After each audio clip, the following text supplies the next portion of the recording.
Sheikh Hasina MP.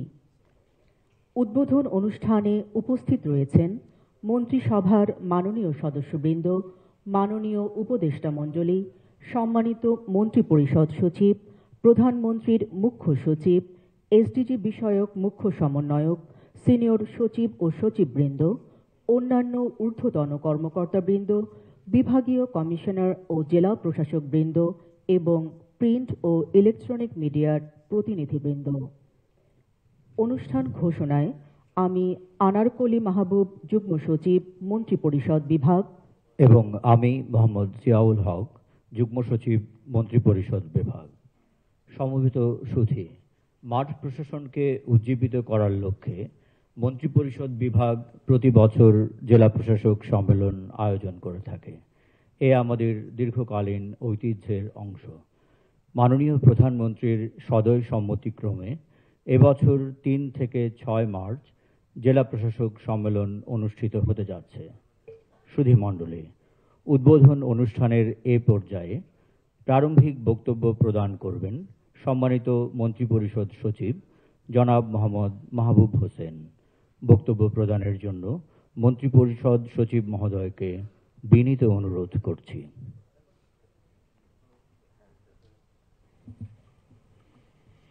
বিসমিল্লাহির রহমানির রহিম। মাননীয় প্রধানমন্ত্রী, মন্ত্রিসভার মাননীয় সদস্যবৃন্দ, মাননীয় উপদেষ্টাবৃন্দ, সম্মানিত মুখ্য সচিব, এসডিজি বিষয়ক মুখ্য সমন্বয়ক, সিনিয়র সচিব ও সচিববৃন্দ এবং অন্যান্য কর্মকর্তাবৃন্দ, বিভাগীয় কমিশনার ও জেলা প্রশাসকবৃন্দ, প্রিন্ট ও ইলেকট্রনিক মিডিয়ার সদস্যবৃন্দ, উপস্থিত সুধী মণ্ডলী, আসসালামু আলাইকুম এবং শুভ সকাল। জেলা প্রশাসক সম্মেলন 2024-এর উদ্বোধন অনুষ্ঠানে আপনাদের সকলকে স্বাগত জানাচ্ছি। শুরুতেই আমি গভীর শ্রদ্ধার সাথে স্মরণ করছি স্বাধীনতার মহান স্থপতি, সর্বকালের সর্বশ্রেষ্ঠ বাঙালি, জাতির পিতা বঙ্গবন্ধু শেখ মুজিবুর রহমানকে। বিনম্র শ্রদ্ধায় স্মরণ করছি 1975 সালের 15ই আগস্ট ঘৃণিত ঘাতকের নির্মমতায় শহীদ বঙ্গবন্ধুর সহধর্মিণী বঙ্গমাতা বেগম ফজিলাতুন্নেসা মুজিব সহ বঙ্গবন্ধু পরিবারের সকল শ্রদ্ধেয় সদস্যকে। সশ্রদ্ধ চিত্তে আরও স্মরণ করছি জাতীয় চার নেতা, মহান মুক্তিযুদ্ধের অমর শহীদ, সম্ভ্রমহারা মা বোন ও বীর মুক্তিযোদ্ধাদের, যাদের অসীম সাহস ও পরম আত্মত্যাগের বিনিময়ে আমরা অর্জন করেছি স্বাধীন সার্বভৌম বাংলাদেশ। সম্মানিত সুধী মণ্ডলী, জেলা প্রশাসন একটি ঐতিহ্যবাহী প্রতিষ্ঠান। নানা পরিবর্তনের মধ্য দিয়ে প্রতিষ্ঠানটি বর্তমান সরকার ব্যবস্থায় মাঠ পর্যায়ে সকল কর্মকাণ্ড সমন্বয়ের কেন্দ্রবিন্দু। স্বাধীন দেশে গণতান্ত্রিক সরকার ব্যবস্থায় জেলা প্রশাসনের কার্যপদ্ধতি ও অগ্রাধিকার পরিবর্তন ঘটেছে। জেলা প্রশাসকগণ মাঠ পর্যায়ে সামগ্রিকভাবে সরকারি প্রতিনিধি হিসাবে দায়িত্ব পালন করে থাকেন। মাঠ পর্যায়ে সরকারের নীতি, সিদ্ধান্ত এবং পরিকল্পনা বাস্তবায়নে প্রয়োজনীয় দিক নির্দেশনা প্রদানের লক্ষ্যে প্রতি বছর জেলা প্রশাসক সম্মেলন আয়োজন করা হয়। জেলা প্রশাসক সম্মেলন আজ তাই স্বীকৃতি পেয়েছে সরকারের নীতি ও কর্মপরিকল্পনা নীতি নির্ধারকদের পক্ষ থেকে মাঠ পর্যায়ে পৌঁছে দেওয়ার সবচেয়ে গুরুত্বপূর্ণ প্ল্যাটফর্ম হিসাবে। এই সম্মেলন নীতি নির্ধারক ও মাঠ পর্যায়ে নিয়োজিত কর্মকর্তাদের মধ্যে সরাসরি সংযোগ স্থাপনের একটি অনন্য সুযোগ তৈরি করে। মাঠ প্রশাসনে নিয়োজিত কর্মকর্তাগণ এই সম্মেলনের মাধ্যমে একদিকে যেমন সরকারের সর্বোচ্চ অবস্থান থেকে দিক নির্দেশনা গ্রহণ করতে পারেন, আবার মাঠ পর্যায়ে বাস্তবতা ও স্থানীয় উন্নয়ন চাহিদা তারা নীতি নির্ধারকদের কাছে সংবেদনশীলতার সাথে উপস্থাপন করতে পারেন।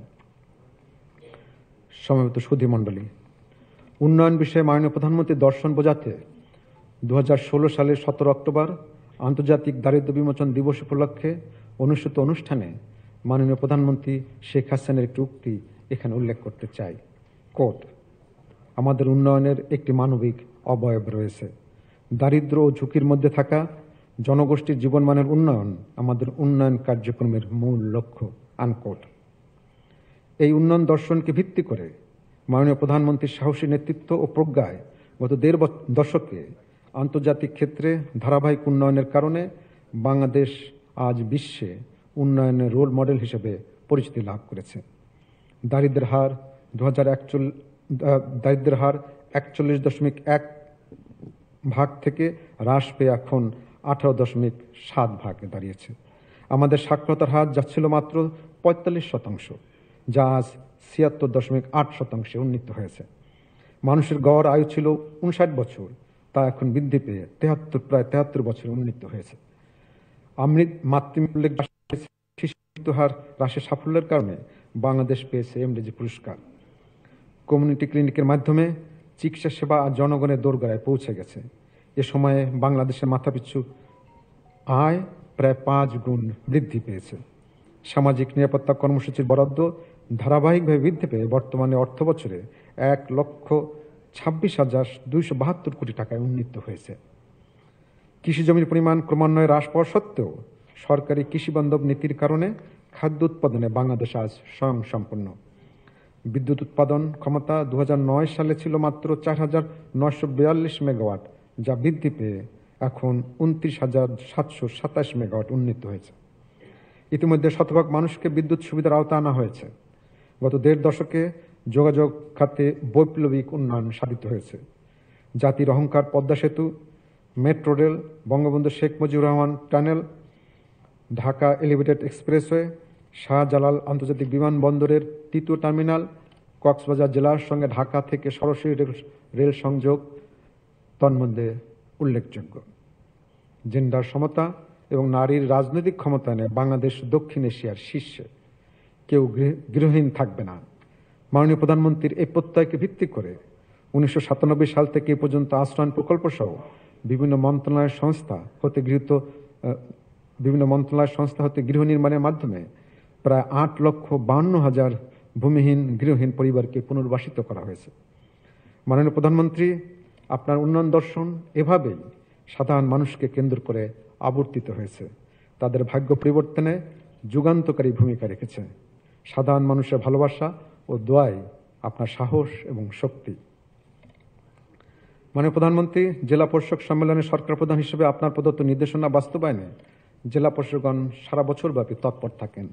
আপনি জেনে আনন্দিত হবেন যে 2023 সালে অনুষ্ঠিত জেলা পরিষদ সম্মেলনে আপনি যে 25 দফা নির্দেশনা প্রদান করেছিলেন, জেলা পরিষদগণ সে সকল নির্দেশনা অত্যন্ত দক্ষতা ও আন্তরিকতার সাথে পালন করছেন। তারা জেলার বিভিন্ন দপ্তরে অব্যবহৃত অনাবাদী জমি চাষাবাদের আওতায় নিয়ে আসা সহ সাধারণ মানুষের অনুরূপ পতিত জমি চাষাবাদের আওতায় আনতে নানামুখী উদ্যোগ গ্রহণ করেছেন। এ পর্যন্ত 3,566 একর খাস জমি উদ্ধার করা হয়েছে।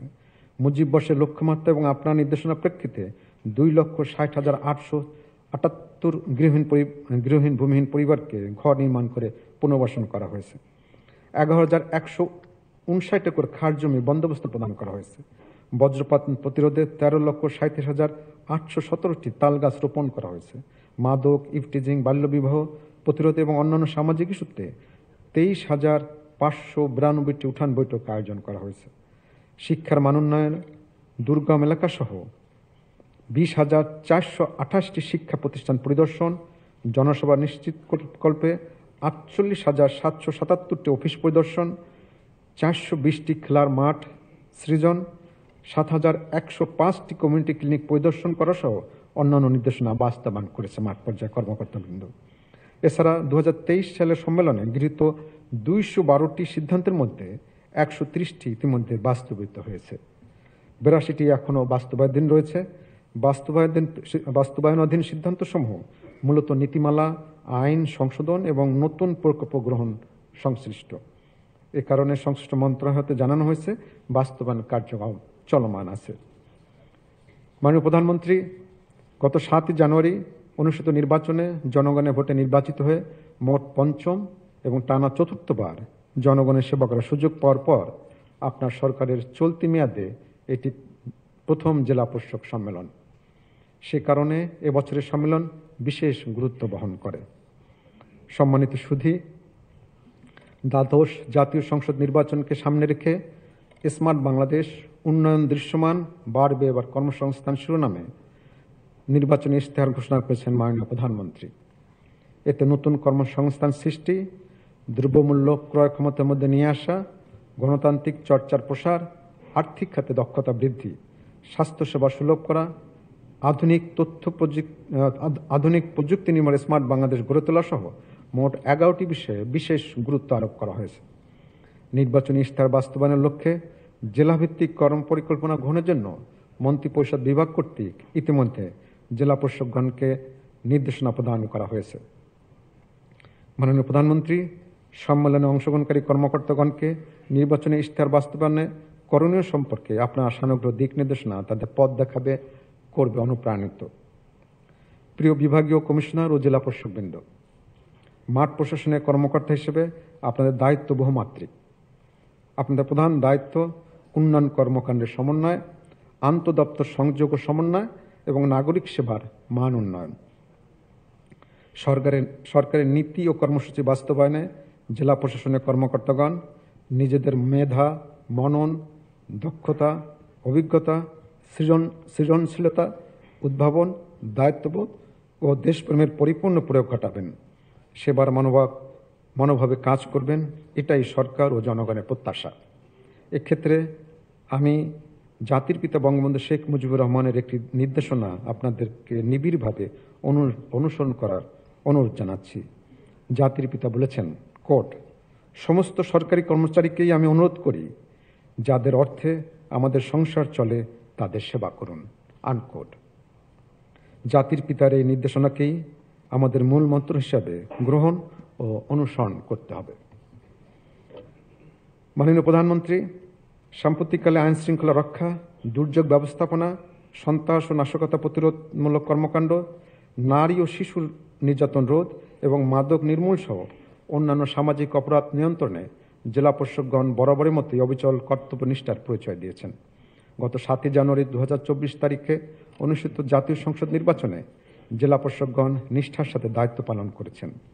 গণপ্রজাতন্ত্রী বাংলাদেশের সংবিধান সমুন্নত এবং সংসদীয় গণতন্ত্রের ধারা অব্যাহত রেখে একটি অবাধ, সুষ্ঠু ও নিরপেক্ষ জাতীয় সংসদ নির্বাচন অনুষ্ঠানে সর্বাত্মক সহযোগিতার মাধ্যমে জেলা প্রশাসকগণ তাদের নিষ্ঠা ও আনুগত্য প্রমাণ করেছেন। সুধীবৃন্দ, জেলা প্রশাসক সম্মেলনে উন্নয়ন ও প্রশাসনিক সংস্কারমূলক প্রস্তাব উত্থাপনের পাশাপাশি বিভাগীয় কমিশনারগণ তাদের পাক্ষিক গোপনীয় প্রতিবেদনে স্থানীয় পর্যায়ে বিভিন্ন উন্নয়ন ও সংস্কারমূলক প্রস্তাব প্রেরণ করে থাকেন। প্রাপ্ত হিসাবের প্রস্তাবের ভিত্তিতে 2020 থেকে 23 সাল মেয়াদে জনগুরুত্বপূর্ণ 209টি প্রস্তাব মাননীয় প্রধানমন্ত্রী কর্তৃক অনুমোদিত হয়েছে। এর মধ্যে 128টি প্রস্তাব বাস্তবায়িত হয়েছে এবং 21টি প্রস্তাব বিভিন্ন মন্ত্রণালয়ে বাস্তবায়িত আছে। এভাবেই জেলা ও বিভাগীয় প্রশাসন স্থানীয় পর্যায়ের উন্নয়ন চাহিদা সরকারের নিকট উপস্থাপন ও তা বাস্তবায়নে উদ্যোগ গ্রহণ করেন। স্থানীয় জনগণের আশা আকাঙ্ক্ষা বাস্তবায়নের মাধ্যম হিসাবে কাজ করেন। মাননীয় প্রধানমন্ত্রী, আপনাকে সবিনয়ে আশ্বস্ত করতে চাই, রূপকল্প 2021 বাস্তবায়নের ধারাবাহিকতায় 2041 সালের মধ্যে উন্নত, সমৃদ্ধ ও স্মার্ট বাংলাদেশ তথা বঙ্গবন্ধু স্বপ্নের সোনার বাংলা বিনির্মাণের যে রূপকল্প আপনি আমাদের উপহার দিয়েছেন, মাঠ পর্যায়ে জেলা প্রশাসকগণ তার বাস্তবায়নে সর্বাত্মক কার্যকর উদ্যোগ গ্রহণ করবেন। আপনার সানুগ্রহ নির্দেশনার আলোকেই তারা আগামীর পথে চলবে, আপনার কর্মসূচির সুফল জনগণের কাছে পৌঁছে দেবে। প্রিয় বিভাগীয় কমিশনার ও জেলা প্রশাসকবৃন্দ, 4 দিনব্যাপী সম্মেলনের 30টি অধিবেশনের মাধ্যমে আপনারা মাঠ পর্যায়ের সমস্যা ও সম্ভাবনার কথা নীতি নির্ধারণী পর্যায়ে সরাসরি তুলে ধরার সুযোগ পাবেন। এই সকল বিষয়ে মাননীয় প্রধানমন্ত্রীর অনুশাসন, মাননীয় মন্ত্রী ও উপদেষ্টাবৃন্দের দিক নির্দেশনা এবং সম্মানিত সচিবগণের মূল্যবান উপদেশ আপনাদের দায়িত্ব পালনের পথকে সহজতর করবে। আমাদের বিশ্বাস, আপনার দায়িত্ববোধ, মুক্তিযুদ্ধের চেতনা ও দেশপ্রেমের মন্ত্রে উজ্জীবিত হয়ে সকল চ্যালেঞ্জ মোকাবিলা করে মাননীয় প্রধানমন্ত্রীর নির্বাচনী ইশতেহার ও উন্নয়ন দর্শন বাস্তবায়নে অগ্রণী ভূমিকা পালন করবেন। মাননীয় প্রধানমন্ত্রী, আমরা জানি, বাংলাদেশের মানুষ জানে ও উপলব্ধি করে স্বজন হারানোর কি গভীর বেদনা বুকে নিয়ে শুধুমাত্র জাতির পিতার স্বপ্ন এদেশের দুঃখী মানুষের মুখে হাসি ফোটাবার জন্য আপনি বারবার জীবনের ঝুঁকি উপেক্ষা করে দৃঢ়প্রত্যয়ে নির্লসভাবে কাজ করে যাচ্ছেন। বাংলাদেশকে নেতৃত্ব দিচ্ছেন উন্নয়নের এক অদম্য অভিযাত্রায়। আমরা আপনার প্রতি কৃতজ্ঞ। মাননীয় প্রধানমন্ত্রী, আমাদের গভীরতম শ্রদ্ধা গ্রহণ করুন। আজকের অনুষ্ঠানে আপনার সানুগ্রহ উপস্থিতি আমাদেরকে অনুপ্রাণিত এবং এই আয়োজনকে সার্থক করেছে। আমি অংশগ্রহণকারী সকলের পক্ষ থেকে আপনার প্রতি আবারও অশেষ কৃতজ্ঞতা জ্ঞাপন করছি। আপনাদের সকলকে ধন্যবাদ। জয় বাংলা, জয় বঙ্গবন্ধু, বাংলাদেশ চিরজীবী হোক।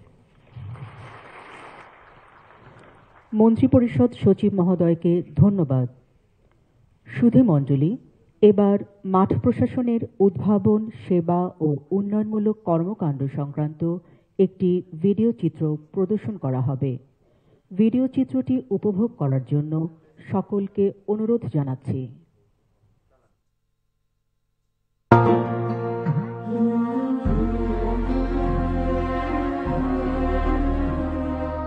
সবুজ শ্যামল বাংলার জনজীবনে সুখ আর স্বাচ্ছন্দ্য নিশ্চিতে সরকার দৃঢ় প্রতিজ্ঞ। গ্রামে আজ নগরের সকল সুবিধা পৌঁছে যাচ্ছে। বঙ্গবন্ধু কন্যা মাননীয় প্রধানমন্ত্রী শেখ হাসিনার নেতৃত্বে বাংলাদেশ আজ উন্নয়ন অভিযাত্রার অদম্য অগ্রযাত্রী। একসময়ের নিম্ন আয়ের বাংলাদেশ আজ সকল প্রতিকূলতা পেরিয়ে মধ্য আয়ের উন্নয়নশীল ডিজিটাল বাংলাদেশে রূপান্তরিত হয়েছে। মাননীয় প্রধানমন্ত্রীর ঐকান্তিক প্রচেষ্টায় ডিজিটাল বাংলাদেশের রূপান্তরের এ ছোঁয়া লেগেছে বাংলার সর্বত্র।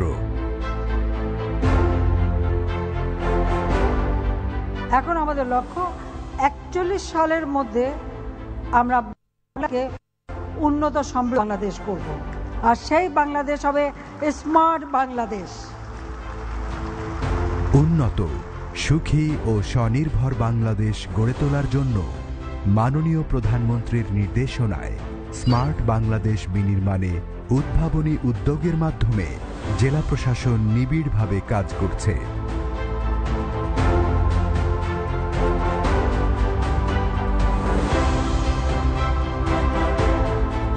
স্মার্ট বাংলাদেশ গড়ার পাশাপাশি গ্রামীণ জনজীবনে স্বাচ্ছন্দ্য বৃদ্ধিতে আরও অনেক কার্যক্রম পরিচালনা করা হচ্ছে।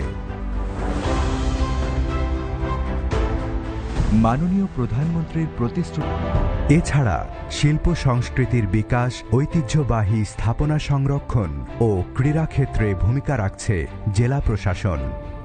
জেলার আইন শৃঙ্খলা রক্ষায় অবৈধ দখলকৃত সরকারি জমি উদ্ধার, মাদক ও চোরাকারবারিদের গ্রেপ্তার ও ইভটিজিং সহ অপরাধ দমনে গুরুত্বপূর্ণ ভূমিকা রাখছে জেলা প্রশাসন।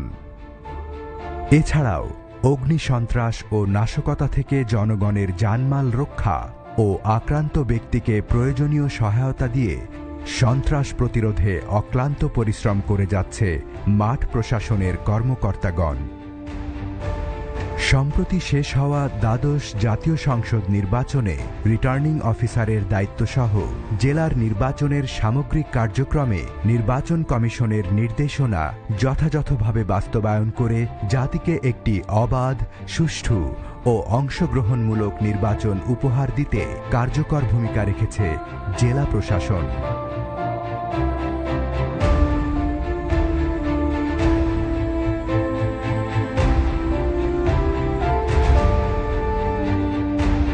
জনগণের ভোটে আবারও বাংলাদেশের নেতৃত্বে এসেছেন মাননীয় প্রধানমন্ত্রী শেখ হাসিনা। নবগঠিত সরকারের নির্বাচনী ইশতেহার বাস্তবায়নে জেলা প্রশাসন ইতোমধ্যে জেলাভিত্তিক কর্মপরিকল্পনা প্রণয়ন সমন্বয়ের কাজ শুরু করেছে।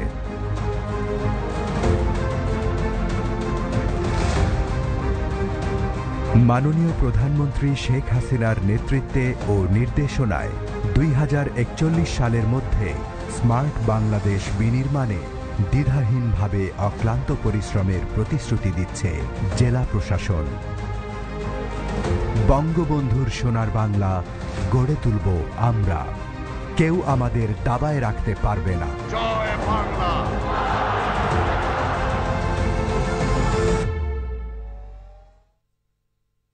ভিডিও চিত্রটি উপভোগ করার জন্য ধন্যবাদ। সম্মানিত সুধী, এ পর্যায়ে জেলা প্রশাসকগণের পক্ষ থেকে বক্তব্য প্রদান করবেন জনাব আবুল বাশার মোহাম্মদ ফখরুজ্জামান, জেলা প্রশাসক চট্টগ্রাম। জেলা প্রশাসক চট্টগ্রামকে বক্তব্য প্রদানের জন্য অনুরোধ করছি।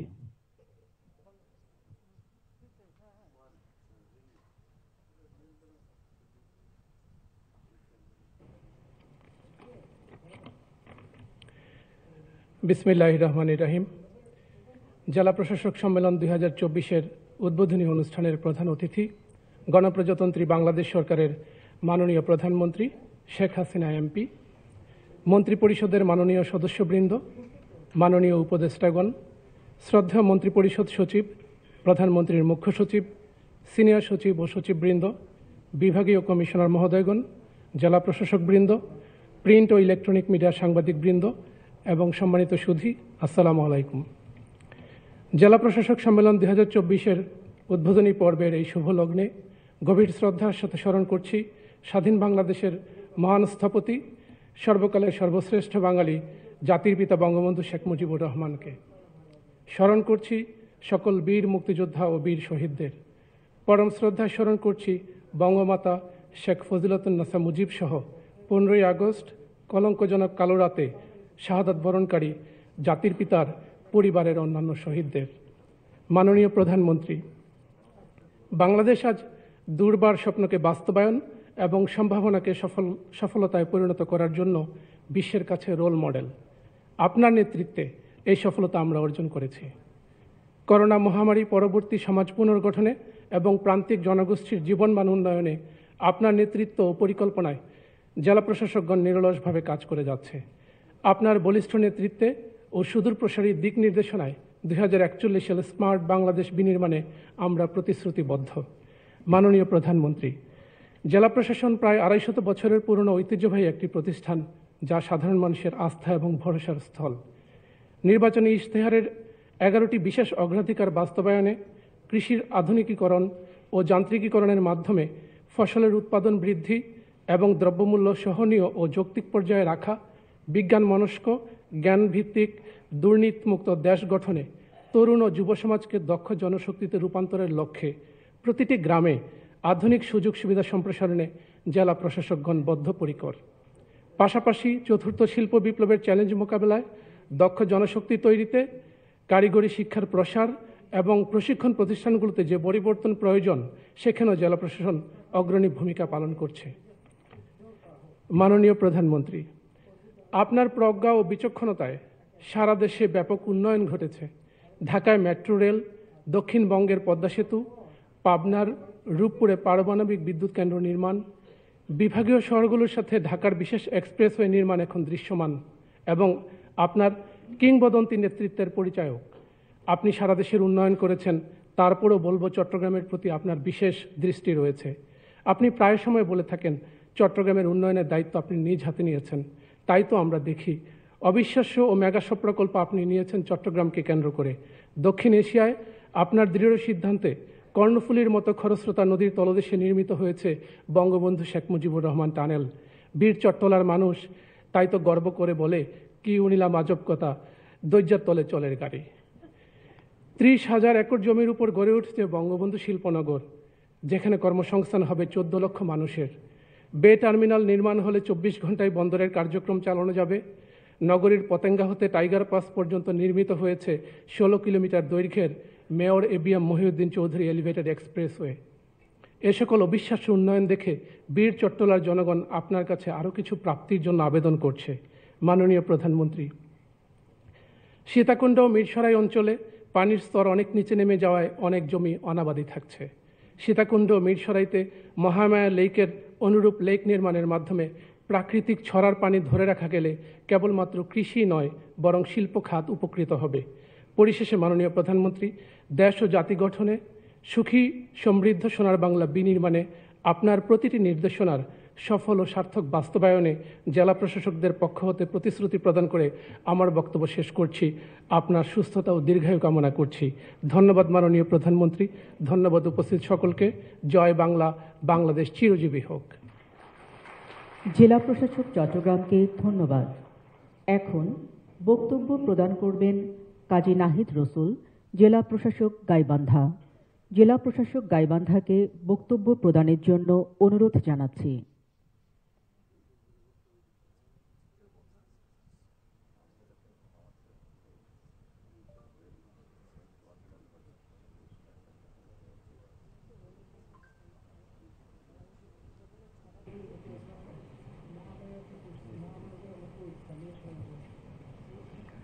বিসমিল্লাহির রহমানির রহিম।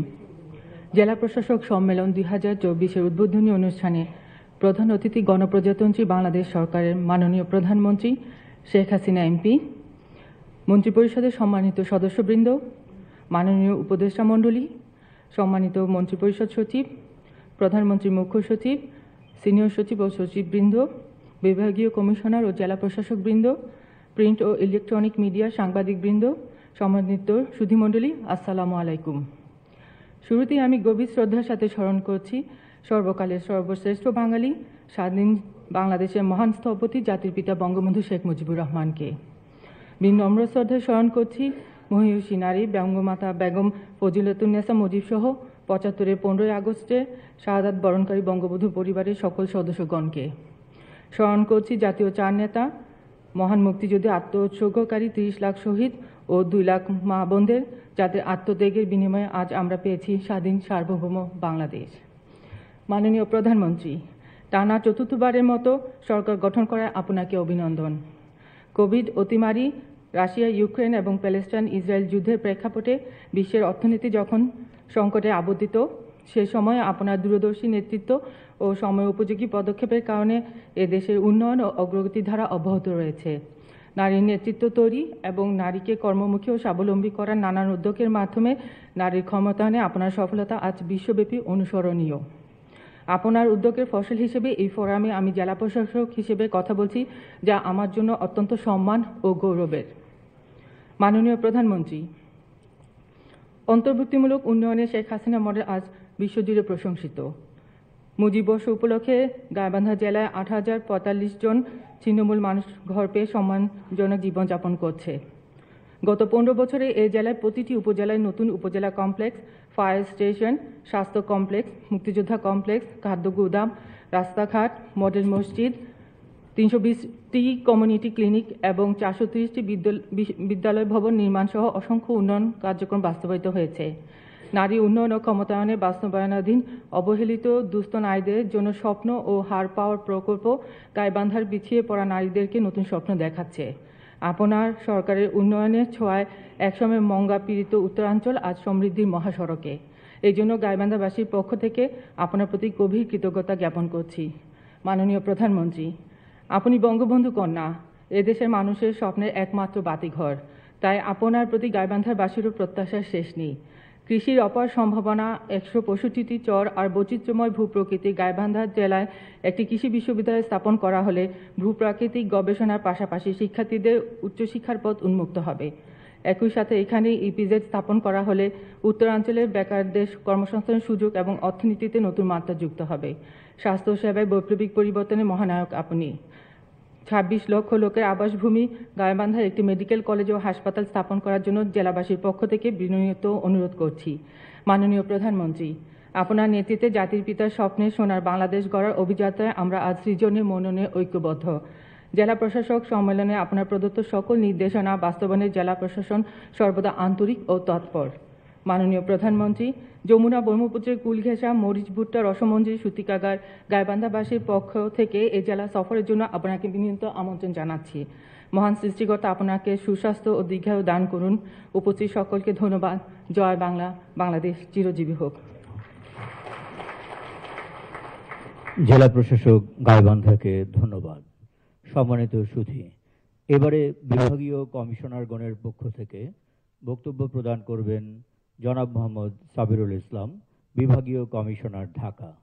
বিভাগীয় কমিশনার ঢাকাকে তাঁর বক্তব্য প্রদানের জন্য অনুরোধ জানাচ্ছি।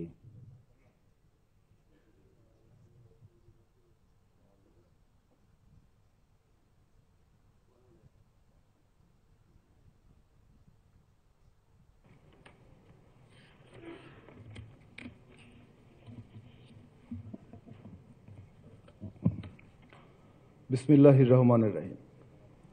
জেলা প্রশাসক সম্মেলন 2024-এর উদ্বোধনী অধিবেশনের সম্মানিত প্রধান অতিথি, গণপ্রজাতন্ত্রী বাংলাদেশ সরকারের মাননীয় প্রধানমন্ত্রী শেখ হাসিনা এমপি, উপস্থিত মাননীয় মন্ত্রীবর্গ ও উপদেষ্টা মণ্ডলী, উপস্থিত সম্মানিত মন্ত্রিপরিষদ সচিব, প্রধানমন্ত্রীর মুখ্য সচিব, সিনিয়র সচিব এবং সচিববৃন্দ, বিভাগীয় কমিশনার ও জেলা প্রশাসকবৃন্দ, আসসালামু আলাইকুম। বক্তব্যের শুরুতেই আমি গভীর শ্রদ্ধা ভরে স্মরণ করছি সর্বকালের সর্বশ্রেষ্ঠ বাঙালি, স্বাধীন বাংলাদেশের মহান স্থপতি, জাতির পিতা বঙ্গবন্ধু শেখ মুজিবুর রহমানকে। বিনম্র শ্রদ্ধায় স্মরণ করছি বঙ্গমাতা শেখ ফজিলাতুন্নেসা মুজিব সহ ৭৫-এর বর্বর হত্যাকাণ্ডে শিকার সকল শহীদদের। আরও স্মরণ করছি ৫২-র ভাষা শহীদ এবং ৭১-এর বীর মুক্তিযোদ্ধা এবং মহান মুক্তিযুদ্ধে আত্মদানকারী শহীদদের, যাদের বীরত্ব ও মহান আত্মত্যাগের বিনিময়ে আমরা অর্জন করেছি স্বাধীন ও সার্বভৌম বাংলাদেশ। মাননীয় প্রধানমন্ত্রী, আপনার অসামান্য নেতৃত্ব, বিচক্ষণতা ও প্রজ্ঞার কারণে আপনি আজ দেশে ও আন্তর্জাতিক পরিমণ্ডলে অনন্য উচ্চতায় আসীন হয়েছেন। আপনার সুযোগ্য নেতৃত্বে উন্নয়নশীল দেশের তালিকায় আজ বাংলাদেশ অন্তর্ভুক্ত। আপনার সাহসী পদক্ষেপে নির্মিত পদ্মা সেতু, বঙ্গবন্ধু স্যাটেলাইট, বঙ্গবন্ধু টানেল, পায়রা বন্দর, রূপপুর পারমাণবিক বিদ্যুৎ কেন্দ্র, মাতারবাড়ি বিদ্যুৎ প্রকল্প, মেট্রো রেল, এলিভেটেড এক্সপ্রেসওয়ে ইত্যাদি মেগা প্রকল্প দেশের অবকাঠামোগত ব্যাপক উন্নয়ন সাধন করেছে।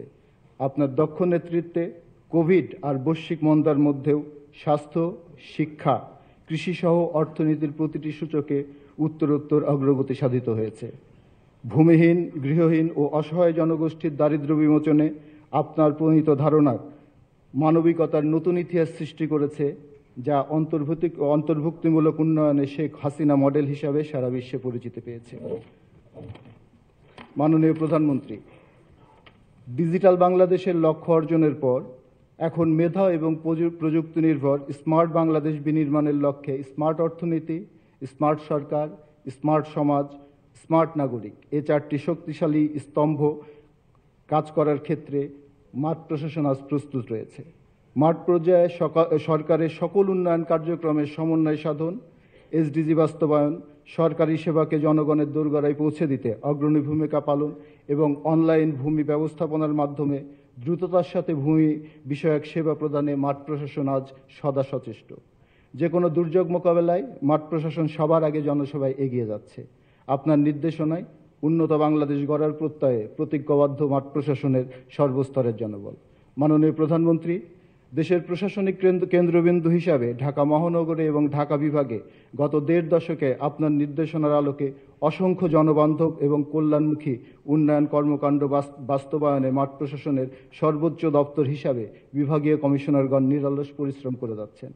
ভূমিহীন জনগোষ্ঠীর জন্য আশ্রয়ন প্রকল্প নির্মাণ, করোনা অতিমারি ব্যবস্থাপনা, অগ্নি দুর্ঘটনায় ক্ষতিগ্রস্ত মানুষের মাঝে ত্রাণ সরবরাহ ও পুনর্বাসন, ভূমিদস্যুদের হাত থেকে সরকারি খাস জমি, পুকুর, জলাশয় উদ্ধার এবং সংস্কার, জাতীয় সংসদ নির্বাচন সুষ্ঠুভাবে পরিচালনা সহ জাতীয় সকল প্রয়োজনে বিভাগীয় প্রশাসন এবং জেলা এবং মাঠ প্রশাসন সদা সর্বদা জনমানুষের পাশে থেকে সেবা প্রদান করে যাচ্ছে।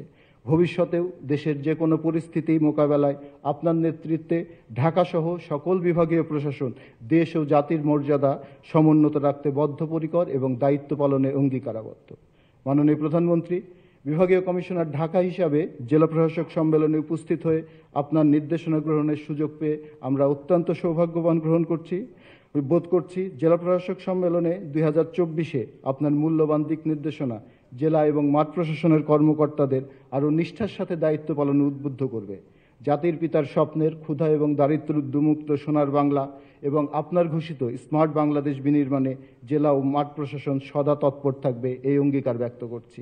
পরিশেষে আপনার সুস্বাস্থ্য ও দীর্ঘায়ু কামনা করে উপস্থিত সকলকে ধন্যবাদ জানিয়ে আমার বক্তব্য শেষ করছি।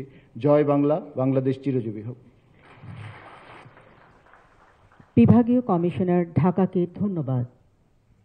সমবেত সুধী, এ পর্যায়ে শুভেচ্ছা বক্তব্য প্রদান করবেন প্রধানমন্ত্রীর মুখ্য সচিব জনাব মোহাম্মদ তোফাজ্জল হোসেন মিয়া। মুখ্য সচিব মহোদয়কে তাঁর বক্তব্য প্রদানের জন্য সবিনয় অনুরোধ জানাচ্ছি।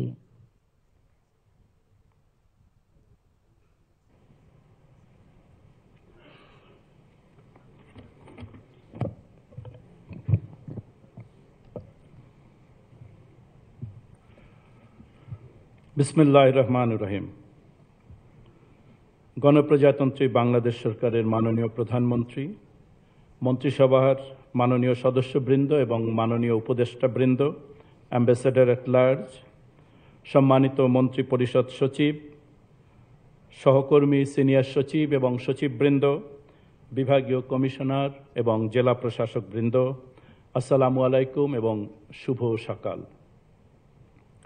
জেলা প্রশাসক সম্মেলন 2024-এর এই উদ্বোধনী অনুষ্ঠানে আপনাদের সকলকে আন্তরিক শুভেচ্ছা জানাই। গভীর শ্রদ্ধা এবং কৃতজ্ঞতার সাথে স্মরণ করছি স্বাধীন বাংলাদেশের মহান স্থপতি, সর্বকালের সর্বশ্রেষ্ঠ বাঙালি, জাতির পিতা বঙ্গবন্ধু শেখ মুজিবুর রহমানকে।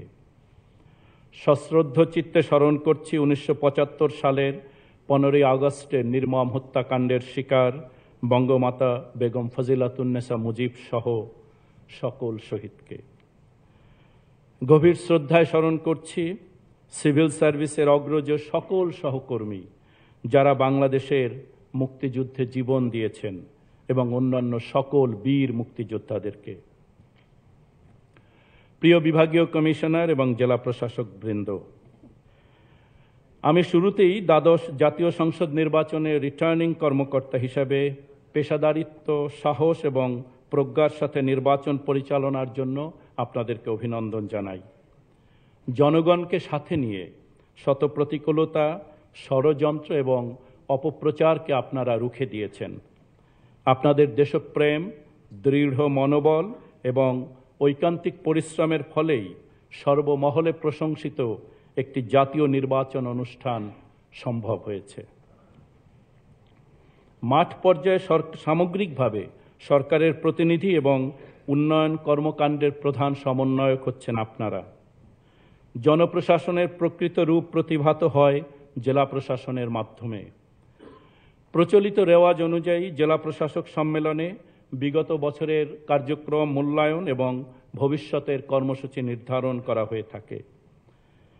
আগামী দিনের অসংখ্য কাজের মধ্যে 3টি অগ্রাধিকারমূলক বিষয়ে আমি আপনাদের দৃষ্টি নিবদ্ধ করতে চাই। আপনারা জানেন যে বাংলাদেশ এখন এলডিসি গ্র্যাজুয়েশনের দ্বার প্রান্তে। একটি মসৃণ এবং টেকসই উত্তরণের লক্ষ্যে বাংলাদেশের জন্য সবচেয়ে বড় প্রয়োজন এখন মানসম্মত শিক্ষা, দক্ষতা উন্নয়ন এবং শিল্প এবং স্বাস্থ্য খাতের রোবাস্ট ইনস্টিটিউশন তৈরি করা। শিক্ষাক্ষেত্রে অংশগ্রহণ, পরিমাণগত অর্জন, জেন্ডার প্যারিটি, অবকাঠামোগত নির্মাণ এবং শিক্ষক নিয়োগে শেখ হাসিনা সরকারের অসাধারণ সাফল্য ব্যাপকভাবে প্রশংসিত। কিন্তু বর্তমানে প্রয়োজন হচ্ছে উন্নয়নশীল এবং উন্নত বিশ্বের সমান শিক্ষার গুণগত মান অর্জনের প্রচেষ্টা। বাংলাদেশ এবং আন্তর্জাতিক বাজারে চাহিদার সাথে সঙ্গতি রেখে উপযুক্ত মানব সম্পদ সৃষ্টি করতে পারলেই এলডিসি উত্তরণ সহজ এবং মসৃণ হবে। কিন্তু বাস্তবতা হচ্ছে শিক্ষার গুণগত মান অর্জনে অনেক চ্যালেঞ্জ রয়েছে। গ্লোবাল নলেজ ইন্ডেক্সে আমাদের অবস্থান অধিকতর উচ্চ স্থানে নিয়ে যেতে না পারলে উন্নয়নশীল বা উন্নত বাংলাদেশ বিনির্মাণ বিলম্বিত হবে। আমি আপনাদের একটি হিসেব দিতে চাই, বা আমি বিগত 10 বছরে একটি হিসাব, সেটা হচ্ছে যে প্রাথমিক, মাধ্যমিক, কারিগরি এবং উচ্চশিক্ষার জন্য বর্তমান সরকার বিগত 10 বছরে 7 লক্ষ কোটি টাকা ব্যয় করেছে। গড়ে প্রতি বছরে 60,000 থেকে 86,000 কোটি টাকা শিক্ষায় বরাদ্দ প্রদান করা হয়েছে। এই সময় শুধু প্রাথমিক বিদ্যালয়ে 1,27,629টি শ্রেণীকক্ষ নির্মিত হয়েছে। মাধ্যমিক এবং উচ্চশিক্ষা বিভাগের আওতায় 1,15,000 শ্রেণীকক্ষ তৈরি হয়েছে। গত 10 বছরে প্রায় 430 কোটিরও বেশি বই বিনামূল্যে বিতরণ করা হয়েছে।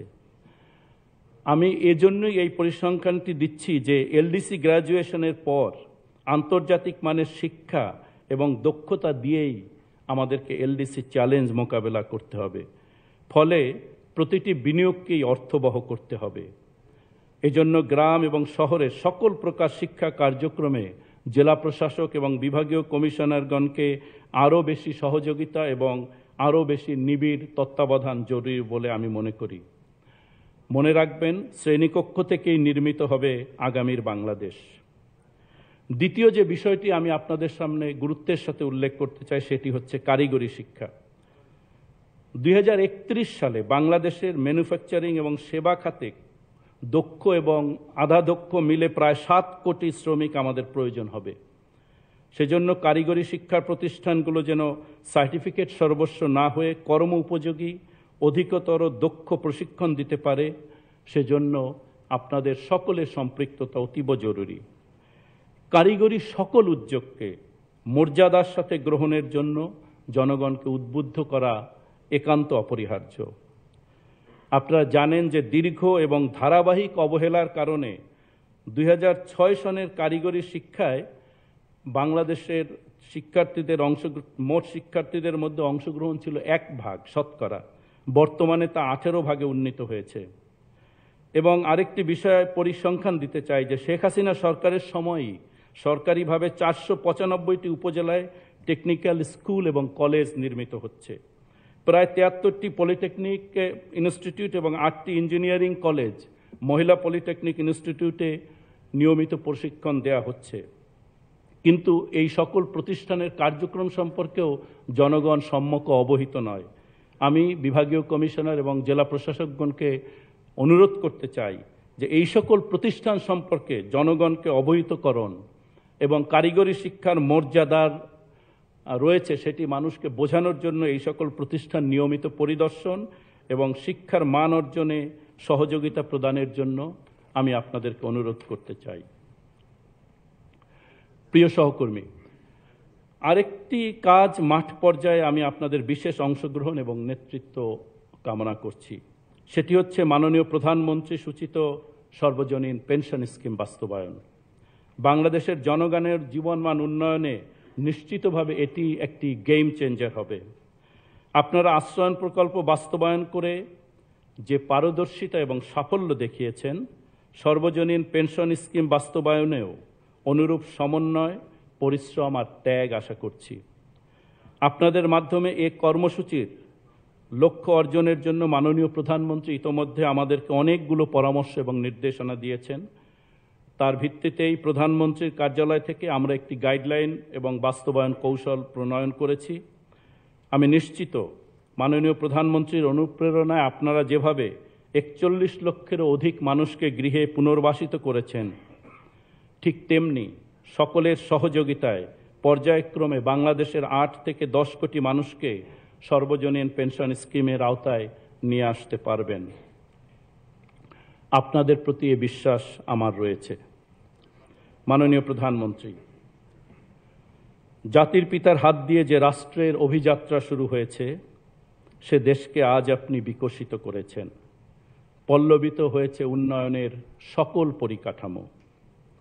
এখানে উপস্থিত সবাই আপনার উন্নয়ন প্রত্যক্ষ করছে, কোটি মানুষের সাথে ভোগ করছে সুফল আর সমৃদ্ধি। এবং বঙ্গবন্ধুই বাংলাদেশের প্রশাসনিক কাঠামো তৈরি করে দিয়ে গেছেন। আজকে বাংলাদেশের সকল অর্জনের নেপথ্যেও মুজিব সরকারের রাষ্ট্র কাঠামোর সুদূর প্রসারী প্রভাব লক্ষ্য করা যায়। প্রিয় জেলা প্রশাসকবৃন্দ, বাংলাদেশের উন্নয়নকে ত্বরান্বিত ও স্থির করতে আমরা একটি দক্ষ, গতিশীল এবং জবাবদিহিমূলক জনপ্রশাসনের ধারণাকে উজ্জীবিত রাখতে চাই। বঙ্গবন্ধু কন্যা শেখ হাসিনার প্রজ্ঞা, সাহস, দূরদর্শিতা এবং দেশপ্রেমে অনুপ্রাণিত হয়ে বাংলাদেশের মাঠ প্রশাসন আরও সফল হবে, এ প্রত্যয় আমাদের সকলের। এই বলে আমি আমার বক্তব্য শেষ করছি।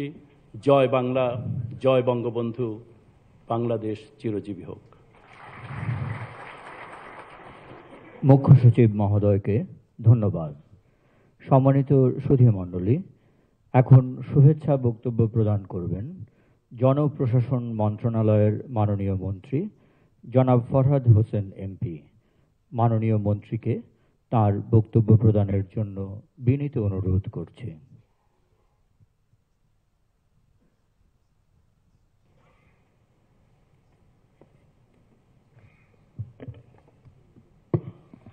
বিসমিল্লাহির রহমানির রহিম। জেলা প্রশাসক সম্মেলন 2024-এর উদ্বোধনী অনুষ্ঠানে উপস্থিত গণপ্রজাতন্ত্রী বাংলাদেশ সরকারের মাননীয় প্রধানমন্ত্রী শেখ হাসিনা এমপি, মন্ত্রিসভার মাননীয় সদস্যবৃন্দ, মাননীয় উপদেষ্টাবৃন্দ, সম্মানিত মন্ত্রিপরিষদ সচিব, মুখ্য সচিব, এসডিজি বিষয়ক মুখ্য সমন্বয়ক, মন্ত্রণালয় ও বিভাগের সিনিয়র সচিব ও সচিববৃন্দ, বিভাগীয় কমিশনার ও জেলা প্রশাসকগণ, প্রিন্ট ও ইলেকট্রনিক মিডিয়ার সাংবাদিকবৃন্দ, উপস্থিত সুধীবৃন্দ, আসসালামু আলাইকুম, শুভ সকাল। জেলা প্রশাসক সম্মেলন 2024-এর উদ্বোধনী অনুষ্ঠানে উপস্থিত সকলকে জানাই আমার পক্ষ থেকে আন্তরিক শুভেচ্ছা ও অভিনন্দন। বক্তব্যের শুরুতেই আমি গভীর শ্রদ্ধার সাথে স্মরণ করছি সর্বকালের সর্বশ্রেষ্ঠ বাঙালি, স্বাধীন বাংলাদেশের মহান স্থপতি, জাতির পিতা বঙ্গবন্ধু শেখ মুজিবুর রহমানকে। গভীর বেদনা ভরে স্মরণ করছি 1975 সালের 15 আগস্টে শাহাদত বরণকারী বঙ্গমাতা বেগম ফজিলাতুন্নেসা মুজিব সহ সকল শহীদগণকে। চিরকৃতজ্ঞ চিত্তে স্মরণ করছি মহান মুক্তিযুদ্ধের সকল শহীদ, জাতীয় চার নেতা, বীর মুক্তিযোদ্ধা, ভাষা শহীদ, নির্যাতিতা লাখো মা বোনদের, যাদের আত্মত্যাগের বিনিময়ে আমরা পেয়েছি কাঙ্ক্ষিত স্বাধীনতা। উপস্থিত সুধীবৃন্দ, আপনারা জানেন বর্তমান জেলা প্রশাসনের ভিত্তি রচিত হয় ব্রিটিশ উপনিবেশ শাসন আমলে। সময়ের বিবর্তনে জেলা প্রশাসকদের ভূমিকার ব্যাপক পরিবর্তন ঘটেছে। বিশেষ করে স্বাধীনতার পর দেশের জনপ্রশাসন জনমুখী ও সেবামুখী প্রশাসনে পরিণত হয়েছে। মাঠ পর্যায়ে সরকারের প্রতিনিধি হিসেবে জেলা প্রশাসনের দায়িত্বও বিস্তৃত হয়েছে। জেলা প্রশাসকগণ এ দায়িত্ব অত্যন্ত আন্তরিকতার সাথে পালন করে চলেছেন। এজন্য আমি তাদেরকে আন্তরিক ধন্যবাদ জানাই। প্রিয় জেলা প্রশাসকবৃন্দ, মাঠ পর্যায়ে আপনারা জনগণ এবং সরকারের মধ্যে সেতু বন্ধ হিসেবে কাজ করে থাকেন। জনগণকে উন্নত ও মানসম্মত সেবা প্রদানে বর্তমান সরকার নানামুখী পরিকল্পনা বাস্তবায়ন করে যাচ্ছে। এর ফলে সরকারি সেবার মান বৃদ্ধি পেয়েছে, জনগণকে কম সময়ে ও স্বল্প ব্যয়ে সেবা প্রদান করা সম্ভব হচ্ছে। সরকার ঘোষিত সামাজিক নিরাপত্তা, শিক্ষা ও স্বাস্থ্যসেবা সহ বিভিন্ন ক্ষেত্রে আপনারা গুরুত্বপূর্ণ ভূমিকা পালন করে চলেছেন।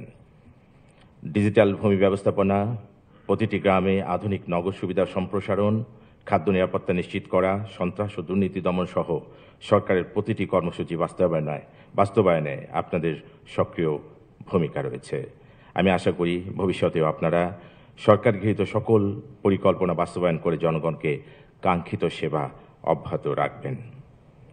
সরকারের বিভিন্ন কার্যক্রম বাস্তবায়নে আপনারা নতুন নতুন চ্যালেঞ্জের সম্মুখীন হচ্ছেন। এসব চ্যালেঞ্জ মোকাবেলায় নিজেদেরকে তথ্য প্রযুক্তি ব্যবহারে আরও সক্ষম করে গড়ে তুলতে হবে। মাননীয় প্রধানমন্ত্রী জননেত্রী শেখ হাসিনার নেতৃত্বাধীন বর্তমান সরকার 2041 সালের মধ্যে স্মার্ট বাংলাদেশ গড়ে তোলার লক্ষ্যে বিভিন্ন কর্মসূচি গ্রহণ করেছে। সরকার আধুনিক প্রযুক্তি নিশ্চিত করে উন্নত সমৃদ্ধ বাংলাদেশ বিনির্মাণে বদ্ধপরিকর। স্মার্ট বাংলাদেশ এর 4টি অনুষঙ্গ স্মার্ট নাগরিক, স্মার্ট অর্থনীতি, স্মার্ট সরকার ও স্মার্ট সমাজ বাস্তবায়নের মাধ্যমে গড়ে উঠবে টেকসই ও আধুনিক বাংলাদেশ। এ লক্ষ্য অর্জনে মাঠ পর্যায়ে আপনাদেরকে অগ্রণী ভূমিকা পালন করতে হবে। দ্বাদশ জাতীয় সংসদ নির্বাচনে জনগণের বিপুল ভোটে বিজয়ী হয়ে বাংলাদেশ আওয়ামী লীগ টানা 4র্থবারের মতো সরকার গঠন করেছে। বাংলাদেশ আওয়ামী লীগের নির্বাচনী ইশতেহার বাস্তবায়নের মাঠ পর্যায়ে জেলা প্রশাসনের ভূমিকা অপরিসীম। নির্বাচনী ইশতেহারের 11টি বিশেষ অগ্রাধিকার কার্যক্রম ও 300টিরও বেশি অঙ্গীকার বাস্তবায়নে জেলা প্রশাসনকে নিরলসভাবে কাজ করতে হবে। নির্বাচনী ইশতেহারের মূল স্লোগান উন্নয়ন দৃশ্যমান, বাড়বে এবার কর্মসংস্থান। এই স্লোগানকে সামনে রেখে সরকার কর্মক্ষম জনগোষ্ঠীর কর্মসংস্থান নিশ্চিত করতে কাজ করে যাচ্ছে। এক্ষেত্রে জেলা প্রশাসনকেও কার্যকর ভূমিকা পালন করতে হবে।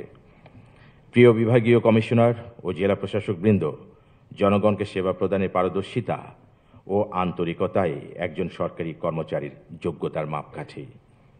জনগণকে তাদের প্রাপ্য সেবা প্রদান কোনো করুণা নয়, বরং পবিত্র সাংবিধানিক দায়িত্ব।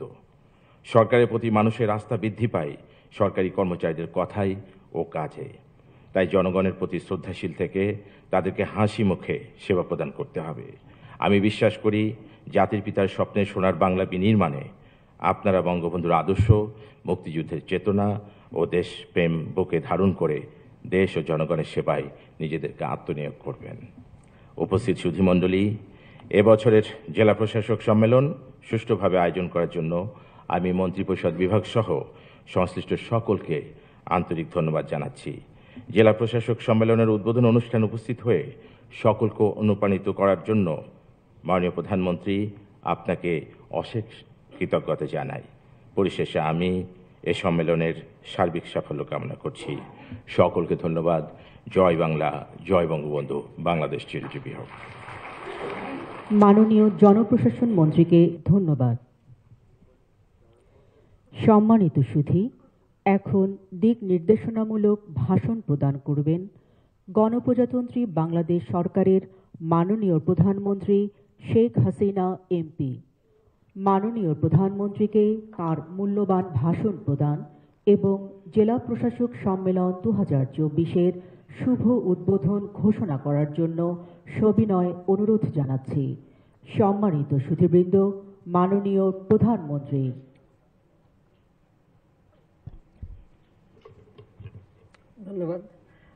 ধন্যবাদ। বিসমিল্লাহির রহমানির রহিম। এখানে আমাদের উপস্থিত সকল সহকর্মীবৃন্দ এবং মন্ত্রিপরিষদের সচিব, মুখ্য সচিব এবং সিনিয়র সচিব, সচিববৃন্দ, বিভাগীয় কমিশনার, জেলা প্রশাসকগণ এবং সুধীমণ্ডলী, আসসালামু আলাইকুম। জেলা প্রশাসন 2024 এই উদ্বোধন অনুষ্ঠানে সকলকে আমি শুভেচ্ছা জানাই, স্বাগত জানাই। আমরা আজকে এমন একটা দিন বসে আছি যে মার্চ মাস আমাদের স্বাধীনতার মাস। এই মাসটা আমাদের জন্য অনেক গুরুত্বপূর্ণ। এই মাসেই 7ই মার্চ জাতির পিতা সেই ঐতিহাসিক ভাষণ, যে ভাষণ জাতিকে উদ্বুদ্ধ করেছিল এবং যার যা কিছু আছে তাই নিয়ে শত্রুর মোকাবেলা করে যুদ্ধে আমরা বিজয় অর্জন করেছিলাম। এই মাসের 17 তারিখে জাতির পিতা বঙ্গবন্ধু শেখ মুজিবের জন্মদিন। এ মাসের এই 26 তারিখে অর্থাৎ 26শে মার্চ আমাদের স্বাধীনতা দিবস। কাজে সেই মাসে আজকে আপনাদের সঙ্গে এই বৈঠক। জাতীয় জীবনে এটা অত্যন্ত গুরুত্বপূর্ণ বলে আমি মনে করি। আমি জাতির পিতা বঙ্গবন্ধু শেখ মুজিবের প্রতি শ্রদ্ধা জানাচ্ছি। জাতির পিতা বঙ্গবন্ধু শেখ মুজিবুর রহমানই আমাদের স্বাধীনতা এনে দিয়েছেন, আত্মমর্যাদা দিয়েছেন, একটি জাতি রাষ্ট্র উপহার দিয়েছেন, একটি জাতি হিসেবে আত্মপরিচয় দিয়েছেন। আমি শ্রদ্ধার সাথে স্মরণ করি জাতীয় 4 নেতার প্রতি এবং আমাদের 30 লক্ষ শহীদ, 2 লক্ষ মা বোনের প্রতি। অত্যন্ত বেদনার সাথে আমি স্মরণ করি 75-এর 15ই আগস্ট। যিনি জাতিকে নিয়ে স্বপ্ন দেখেছিলেন, নিজের জীবনকে উৎসর্গ করেছেন, এই বাঙালি জাতির অধিকার আদায়ে আন্দোলন করতে যে বারবার কারাবরণ করেছেন, একটি যুদ্ধ বিধ্বস্ত দেশের শাসনভার হাতে নিয়ে এই জাতিকে একটি উন্নত জাতি হিসেবে এগিয়ে নেবার কার্যকর পদক্ষেপ নিয়েছিলেন। বিধ্বস্ত বাংলাদেশ গড়ে তুলে বাংলাদেশকে আর্থসামাজিক উন্নয়ন, সাধারণ মানুষের রাজনৈতিক, অর্থনৈতিক, সামাজিক, সাংস্কৃতিক অধিকার প্রতিষ্ঠা করার পদক্ষেপ নিয়েছিলেন। যিনি বলেছিলেন এই ঘুণে ধরা সমাজ ভেঙে নতুন সমাজ গড়বেন, ঔপনিবেশিক ব্যবস্থা পরিবর্তন করে গণমুখী ব্যবস্থা করবেন, ক্ষমতাকে বিকেন্দ্রীকরণ করে তৃণমূল পর্যায়ে পৌঁছে দিয়ে মানুষের অধিকার নিশ্চিত করবেন। সেই মহান নেতা, তিনি তার সে কাজ আর শেষ করে যেতে পারেননি। 15ই আগস্ট 75 সাল নির্মমভাবে জাতির পিতা বঙ্গবন্ধুকে হত্যা করা হয়। একই সাথে হত্যা করে আমার মা, আমার 3 ভাই সহ পরিবারের অনেক সদস্যদের। 15ই আগস্ট যারা শাহাদাত বরণ করেছেন তাদের আত্মার মাগফিরাত কামনা করি। আমার ছোট বোনের আমি বিদেশে ছিলাম বলে বেঁচে গিয়েছিলাম। 6 বছর দেশে আসতে পারিনি, রিফিউজি হিসেবেই থাকতে হয়েছিল। 71 সালে 25শে মার্চ পাকিস্তানি হানাদার বাহিনী যখন গণহত্যা শুরু করে, সেই সময় জাতিপিতা বঙ্গবন্ধু শেখ মুজিব স্বাধীনতার ঘোষণা দিয়ে দেশের মানুষকে যুদ্ধ করবার আহ্বান জানিয়েছিলেন 26শে মার্চের প্রথম প্রহরে। এরপরই তাকে গ্রেপ্তার করে অজ্ঞাত স্থানে নিয়ে যাওয়া হয়। এর কিছুদিন পরে আমার মা, আমার ভাই বোন আমি আমাদের সকলকেই গ্রেপ্তার করে রাখা হয়। তখন ছিলাম বন্দিখানায় পাকিস্তানিদের, যেখানে কোনো খাদ্যের নিরাপত্তাও ছিল না, কোনো খাদ্যেরও ব্যবস্থা ছিল না, কোনো আসবাবপত্র ছিল না, কিছুই ছিল না। একটি একতলা বাড়িতে আমাদের রেখে দেওয়া হয়েছিল। সে ৭১ বন্দি জীবন, এরপর ৭৫ রিফিউজি জীবন, এই দুই জীবনেরই অভিজ্ঞতা আমার রয়েছে। ৬ বছর পরে যখন বাংলাদেশ আওয়ামী লীগ আমাকে আমার অবর্তমানে সভাপতি নির্বাচিত করে, একরকম জোর করে দেশে ফিরে আসি। ফিরে আসার পর সেই তখনকার সরকার কিন্তু আমাকে ৩২ নম্বর বাড়িটা খুলে দেয়নি, সেটা তাদের দখলে ছিল। আমি দেখতেও পাইনি যে বাড়ি থেকে জাতির পিতা স্বাধীনতা ঘোষণা দিয়েছেন, যে বাড়ি থেকে ৬ দফা ঘোষণা দিয়েছিলেন, যে বাড়ি থেকে তিনি গ্রেপ্তার হয়েছেন, আবার যে বাড়িতেই তিনি জীবন দিয়েছেন সকলকে নিয়ে, সেই বাবা মা ভাই বোন তাদের জন্য দোয়া করবার সুযোগটুকু আমার ছিল না। অনেক প্রতিকূলতা পার হয়েই কিন্তু আমাকে এগিয়ে যেতে হয়েছে। কিন্তু আমার একটাই প্রত্যয় ছিল যে স্বপ্ন নিয়ে জাতির পিতা বঙ্গবন্ধু শেখ মুজিবুর রহমান দেশ স্বাধীন করেছেন, সেটা বাস্তবায়ন করে দুঃখী মানুষের মুখে হাসি ফোটানো। আর সেই লক্ষ্য নিয়ে আমরা কাজ করে যাচ্ছি। আমি ৯৬ সালে প্রথম সরকার গঠন করি, তখন অনেক উন্নয়নের কাজও আমরা করা শুরু করেছিলাম, অনেক পরিবর্তন এনেছিলাম। তবে ৫ বছর সময় দেখতে দেখতে চলে যায়। পরবর্তীতে যারা সরকারে আসে সেই উন্নয়নের ধারাগুলি কিন্তু ধরে রাখিনি। যেমন সাক্ষরতার হার যা ছিল ৪৫ আমরা ৬৫.৫ বৃদ্ধি করেছিলাম, সেটা আবার কমে যায়। ৪০ লক্ষ মেট্রিক টন খাদ্য ঘাটতি নিয়ে সরকার গঠন করেছিলাম। সেই বাংলাদেশকেই আমরা খাদ্যে স্বয়ংসম্পূর্ণ করেছিলাম সেই বোধহয় ১৯৯৯ সাল বা ২০০০ সালের মধ্যেই। কিন্তু আবার সেই দেশ খাদ্যে ঘাটতি দেশে পরিণত হয়। বিদ্যুৎ উৎপাদন ১৬০০ মেগাওয়াট থেকে ৪৩০০ মেগাওয়াট উন্নীত করেছিলাম। আবার সেই বাংলাদেশে বিদ্যুৎ উৎপাদনও কমে যায়। একটা সরকারের ধারাবাহিকতা না থাকলে যে উন্নয়নটা টেকসই হয় না বা দৃশ্যমান হয় না, সেটাই প্রমাণিত সত্য। যাক, আমি দেশের মানুষের কাছে কৃতজ্ঞতা জানাই যে ২০০৯-৮ সালের নির্বাচনে দেশের মানুষ আমাদেরকে ভোট দিয়েছিল।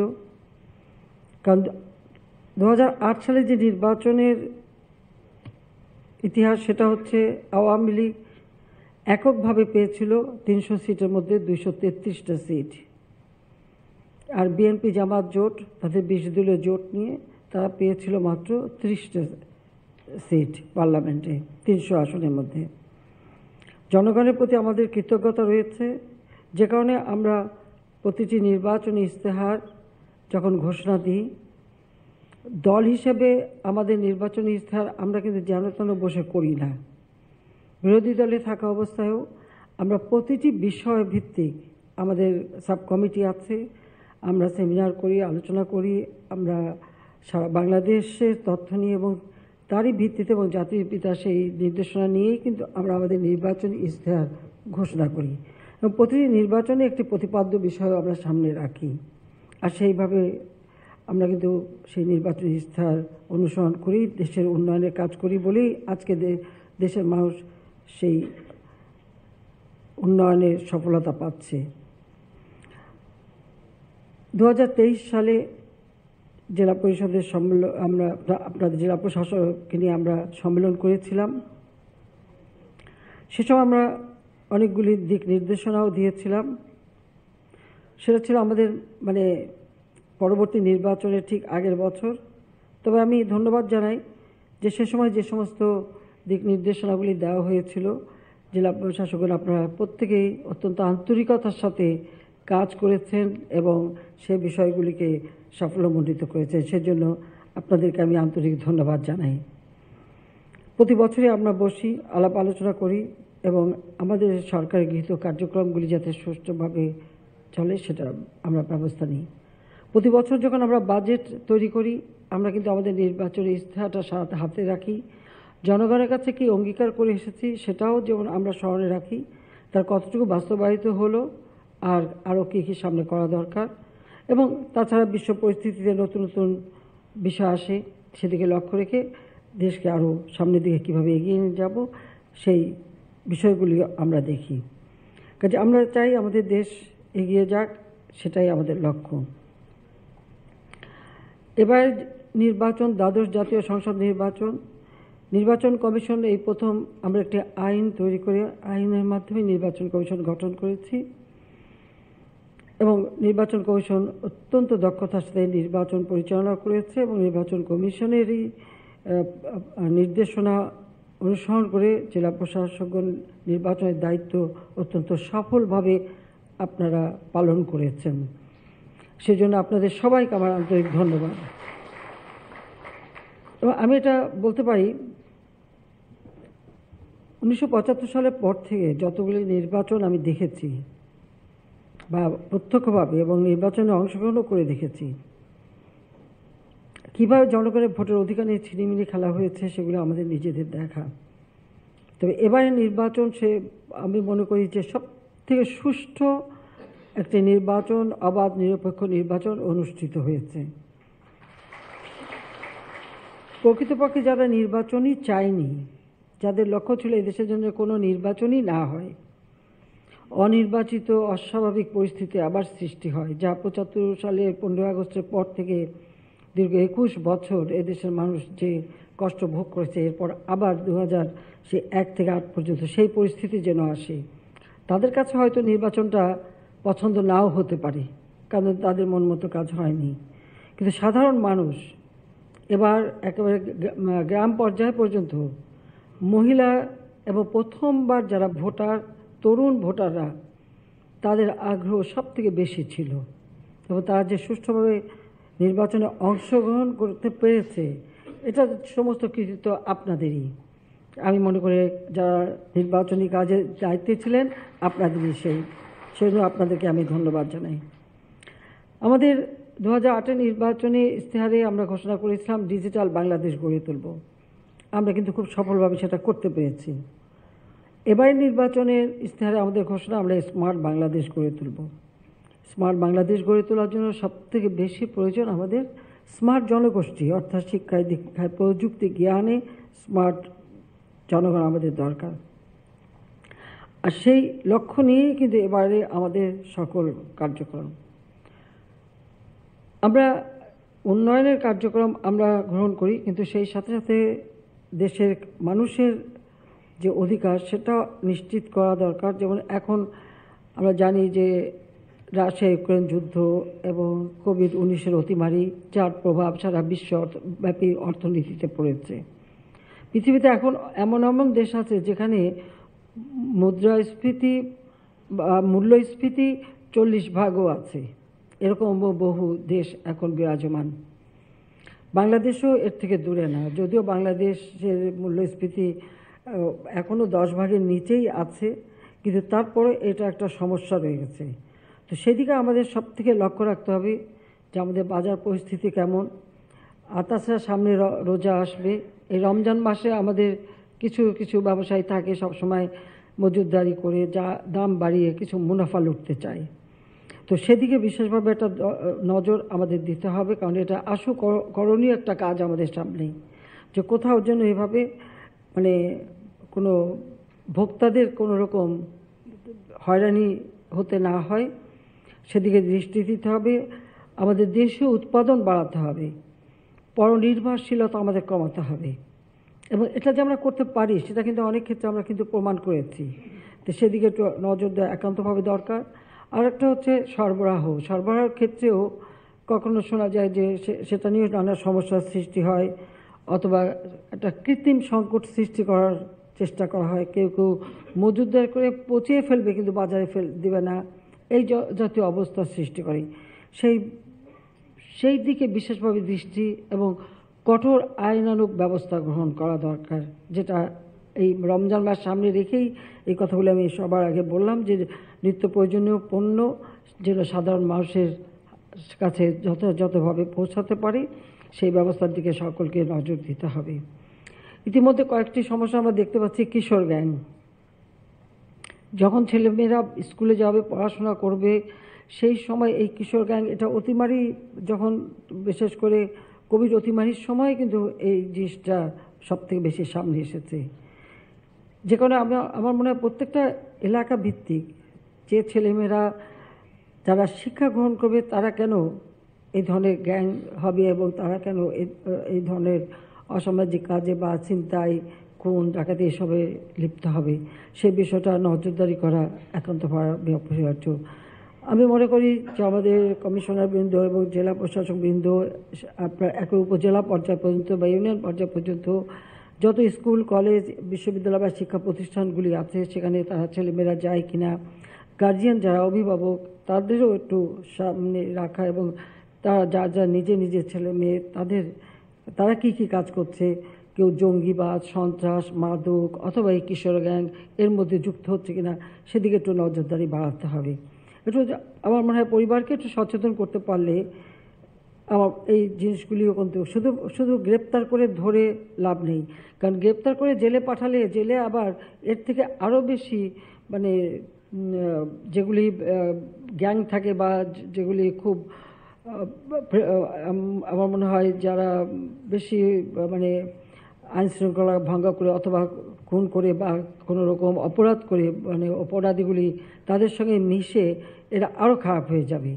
সেই কারণে গোড়া থেকে আমাদের ধরতে হবে, যে পরিবার থেকেই শুরু করতে হবে বা স্কুল, কলেজ, শিক্ষা প্রতিষ্ঠান থেকেই শুরু করতে হবে, যে এই ধরনের ছেলেমেয়েরা যেন কখনো এই পথে না যেতে পারে, সেদিকে একটু দৃষ্টি দেওয়া দরকার আমাদের। তাছাড়া খাদ্যে ভেজাল দেওয়া, খাদ্যে রোজা আসলে এই সমস্যাগুলো আরও বেশি দেখা যায়, যে খাদ্য নানা রকম সমস্যা করা, এগুলির দিকেও নজর দেওয়া একান্তভাবে দরকার। আমরা পার্বত্য চট্টগ্রামে শান্তি চুক্তি করেছি, আমরা কিন্তু অন্য কোনো দেশের সাহায্য নেইনি, কারণ তারা আমার দেশের নাগরিক। এবং আমি 81 সালে দেশে ফিরে আসার পর থেকে এ ব্যাপারে যথেষ্ট সচেতন ছিলাম। আমাদের দলের পক্ষ থেকে আমরা একটা বিশেষ কমিটি করে দিয়েছিলাম, যার মাধ্যমে ওই অঞ্চলের কি সমস্যা, কেন এই অবস্থার সৃষ্টি হলো, কারণ এই অবস্থার সৃষ্টি হয়েছিল 76 সালের পর থেকে।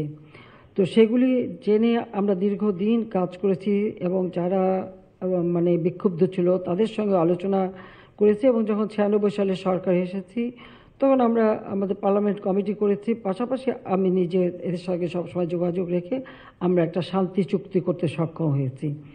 শুধু শান্তি চুক্তিই না, সেখানে যারা অস্ত্রধারী ছিল 1800 অস্ত্রধারী আমার হাতে প্রকাশ্যে আমার সামনে তারা অস্ত্র সারেন্ডার করেছিল। পৃথিবীর বহু দেশে বহু শান্তি চুক্তি হয়েছে, কিন্তু আমাদেরটা ছিল এ কারণে একটা অনন্য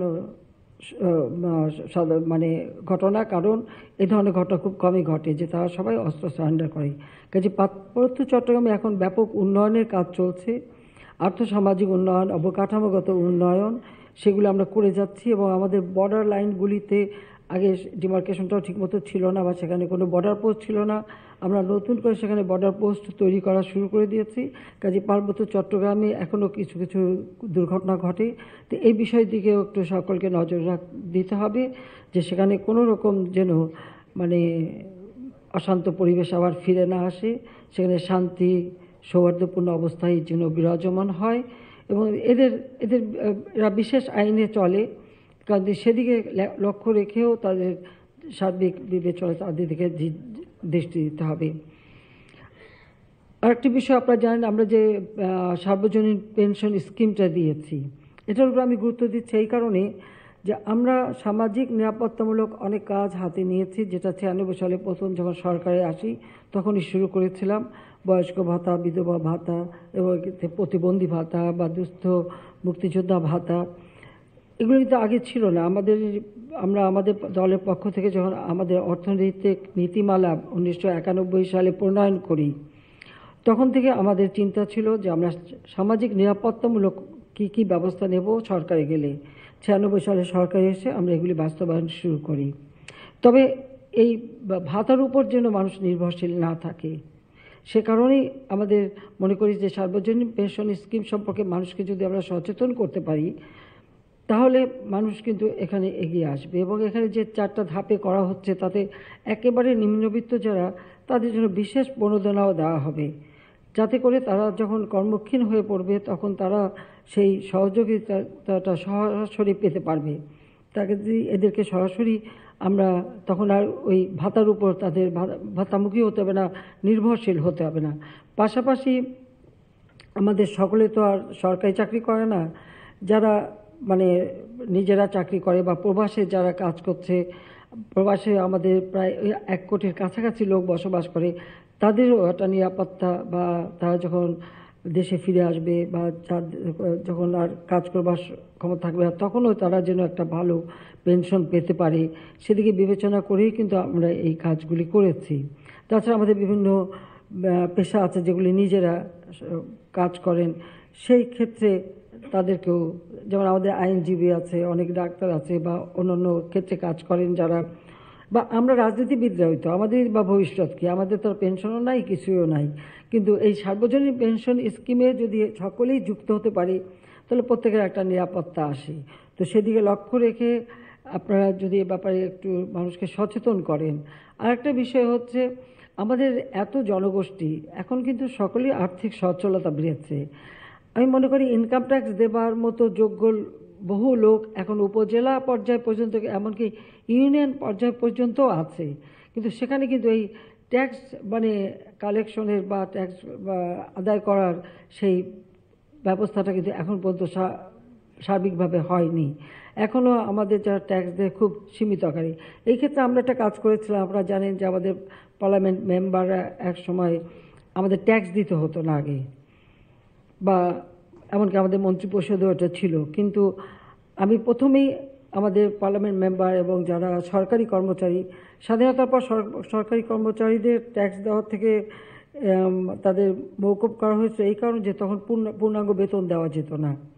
পূর্ণাঙ্গ বেতন দেওয়ার মতো সেরকম আর্থিক অবস্থা ছিল না, কোনো কারেন্সি নোট ছিল না, রিজার্ভ ছিল না, তো সেই জন্য তাদের ট্যাক্সটা সরকার দিয়ে দিত। কিন্তু পরবর্তীতে তো সকলেই সেই শক্তি হয়েছে, যার কারণে এখন সকলেই ট্যাক্স ইনকাম ট্যাক্স দিচ্ছে। তো সেই ক্ষেত্রে আমাদের দেশেও মানুষের যে অর্থনৈতিক সচ্ছলতা যতটা বৃদ্ধি পাচ্ছে ততটা কিন্তু আমাদের মানে যারা ইনকাম ট্যাক্স দেওয়ার কথা দিচ্ছে না, তো সেই ব্যাপারে মানুষকে যদি একটু সচেতন করা যায়, উদ্বুদ্ধ করা যায়, তাহলে কিন্তু এই সমস্যাগুলি একে একে দূর হবে বলে আমি বিশ্বাস করি। আমাদেরকে অনেক জিনিস বিদেশ থেকে আমদানি করতে হয়। আমাদের উর্বর মাটি, আমাদের দক্ষ মানুষ আছে, মানুষগুলি বিশাল জনগোষ্ঠী আছে। স্বাধীনতার পরপর যখন আমাদের দেশ একেবারে বলতে গেলে যুদ্ধ বিধ্বস্ত, সেই সময় কোনো সাংবাদিক জাতিপিতা বঙ্গবন্ধু শেখ মুজিবকে বলেছিলেন যে আপনাদের তো কোনো সম্পদই নেই, কিচ্ছু নেই, তার উপরে এইরকম বিধ্বস্ত অবস্থা, আপনি কিভাবে কি দিয়ে এই যুদ্ধ বিধ্বস্ত দেশ গড়ে তুলবেন? তিনি জবাব দিয়েছিলেন যে আমার মাটি আছে, মানুষ আছে, আমি এই মাটি ও মানুষ দিয়েই আমাদের দেশকে আমরা গড়ে তুলব। কাজে দেশের মানুষের উপর বঙ্গবন্ধু শেখ মুজিবের যে আস্থা, বিশ্বাস এবং আমাদের যে উর্বর মাটি, এবং তিনি আরেকটা বলতেন যে মাটিতে একটা বীজ ফেলে গাছ হয়, ফল হয়, সে দেশের মানুষ কেন না খেয়ে কষ্ট পাবে, এবং সেইভাবে কিন্তু তিনি পরিকল্পনা নিয়েছিলেন। তা আমাদেরকেও সেই কথাটাই ভাবতে হবে যে আমাদের এই উর্বর মাটি ব্যবহার করেই আমরা কিন্তু দেশের উৎপাদন বৃদ্ধি করতে পারি। এবং আমি 96 সালে এসে সর্বপ্রথম যেটা করেছিলাম যে কৃষির উপরে গুরুত্ব দিয়ে কৃষি উৎপাদন যাতে বৃদ্ধি পায়, কৃষি গবেষণার উপর আলাদা গুরুত্ব দিই এবং আলাদা বাজেটে টাকাও দেই। আর সেই গবেষণার ফসল এখন কিন্তু আমরা পাচ্ছি। আজকে আমাদের বাংলাদেশ খাদ্যে বা অন্যান্য উৎপাদনে এগিয়ে যাচ্ছে, কিন্তু এই বিষয়ে আরও আমাদের বেশি নজর দেওয়া একান্তভাবে দরকার। তাছাড়া গ্রাম পর্যায়ে মানুষকে একটু প্রশিক্ষণ দিলে তারা যে খুব ভালো কাজ করতে পারে, সেই ক্ষেত্রে আমাদের উৎপাদন বহুমুখী করা, সেই সাথে শুধু আমি কৃষি বলবো না, কৃষি খাদ্য না, তাছাড়া অন্যান্য জিনিসগুলি পত্র উৎপাদন করতে পারে, বিভিন্ন মানে তাছাড়া পশু পাখি পালন, মাছের চাষ করা, হাঁস মুরগি পালন থেকে শুরু করে আমাদের হস্তশিল্প থেকে শুরু করে বহু জিনিস আছে। একটু উদ্বুদ্ধ করলে আমাদের মানুষ উৎপাদন করবে, এবং যেটা এরপরে প্রয়োজনটা হচ্ছে বাজারজাত করা। আপনারা জানেন যে জাতির পিতা বঙ্গবন্ধু শেখ মুজিব কিন্তু বহুমুখী গ্রাম সমবায় করতে চেয়েছিলেন এবং কৃষি যান্ত্রিকীকরণ, এই কৃষি যান্ত্রিকীকরণের কথাটা কিন্তু তিনি সবসময় বলতেন। আমরা এ ব্যাপারে কিন্তু যথাযথ কাজ করছি, মানুষকে সহযোগিতা দিচ্ছি এবং এটা কিন্তু অনেকটা এগিয়ে যাচ্ছে, এখন মানুষের আগ্রহ বাড়ছে। কিন্তু কৃষি যন্ত্রপাতি এত বেশি মূল্যবান যে সেটা হয়তো কিছু মানুষ কিনতে পারছে, কিন্তু ব্যবহারের ক্ষেত্রে সাধারণ কৃষকদের মানে সুযোগটা এত বেশি না, হয়তো বড় যারা ধনী তারাই কিনতে পারছে। সেই ক্ষেত্রে আমরা যদি একটা সমবায়ের মাধ্যমে এই কৃষি যান্ত্রিকীকরণের ব্যবস্থাটা হাতে নিই, তাহলে যারা এমনকি যারা অনিবাসী মালিক আছেন, যারা এলাকায় থাকে না, তাদের জমি বা যারা বসবাস করে তাদের জমি, সব জমি কিন্তু চাষের আওতায় আনা যায় এবং চাষের আওতায় এনে সেই উৎপাদিত পণ্যটা, যেটা জাতির পিতার এটাই ওনার পরিকল্পনা ছিল যে যারা কিষাণী তারা তাদের একটা ন্যায্য ভাগ পাবে, যারা জমির মালিক তারা তাদের ভাগ পাবে। জমির মালিক ওখানে যারা বসবাস করে বা যারা মানে অনিবাসী যারা হয়তো অনুপস্থিত তারা, আর সমবায় কাছে একটা ভাগ যাবে আর সরকার ট্যাক্স পাবে। এই পরিকল্পনাটা বাস্তবায়ন করতে পারলে আমাদের দেশের জমিগুলি, কারণ যান্ত্রিকীকরণ করতে গেলে আমাদের যে ছোট ছোট ভাগ ভাগ করা জমি সেটা তো করা যায় না, আমাদের বড় জমি একসাথেই করতে হবে। এখন কিছু কিছু জায়গায় সমন্বয় করা হচ্ছে, কিন্তু এটাকে একটা স্থায়ী রূপ দিতে পারলে আমাদের উৎপাদনটা আরও বৃদ্ধি পাবে।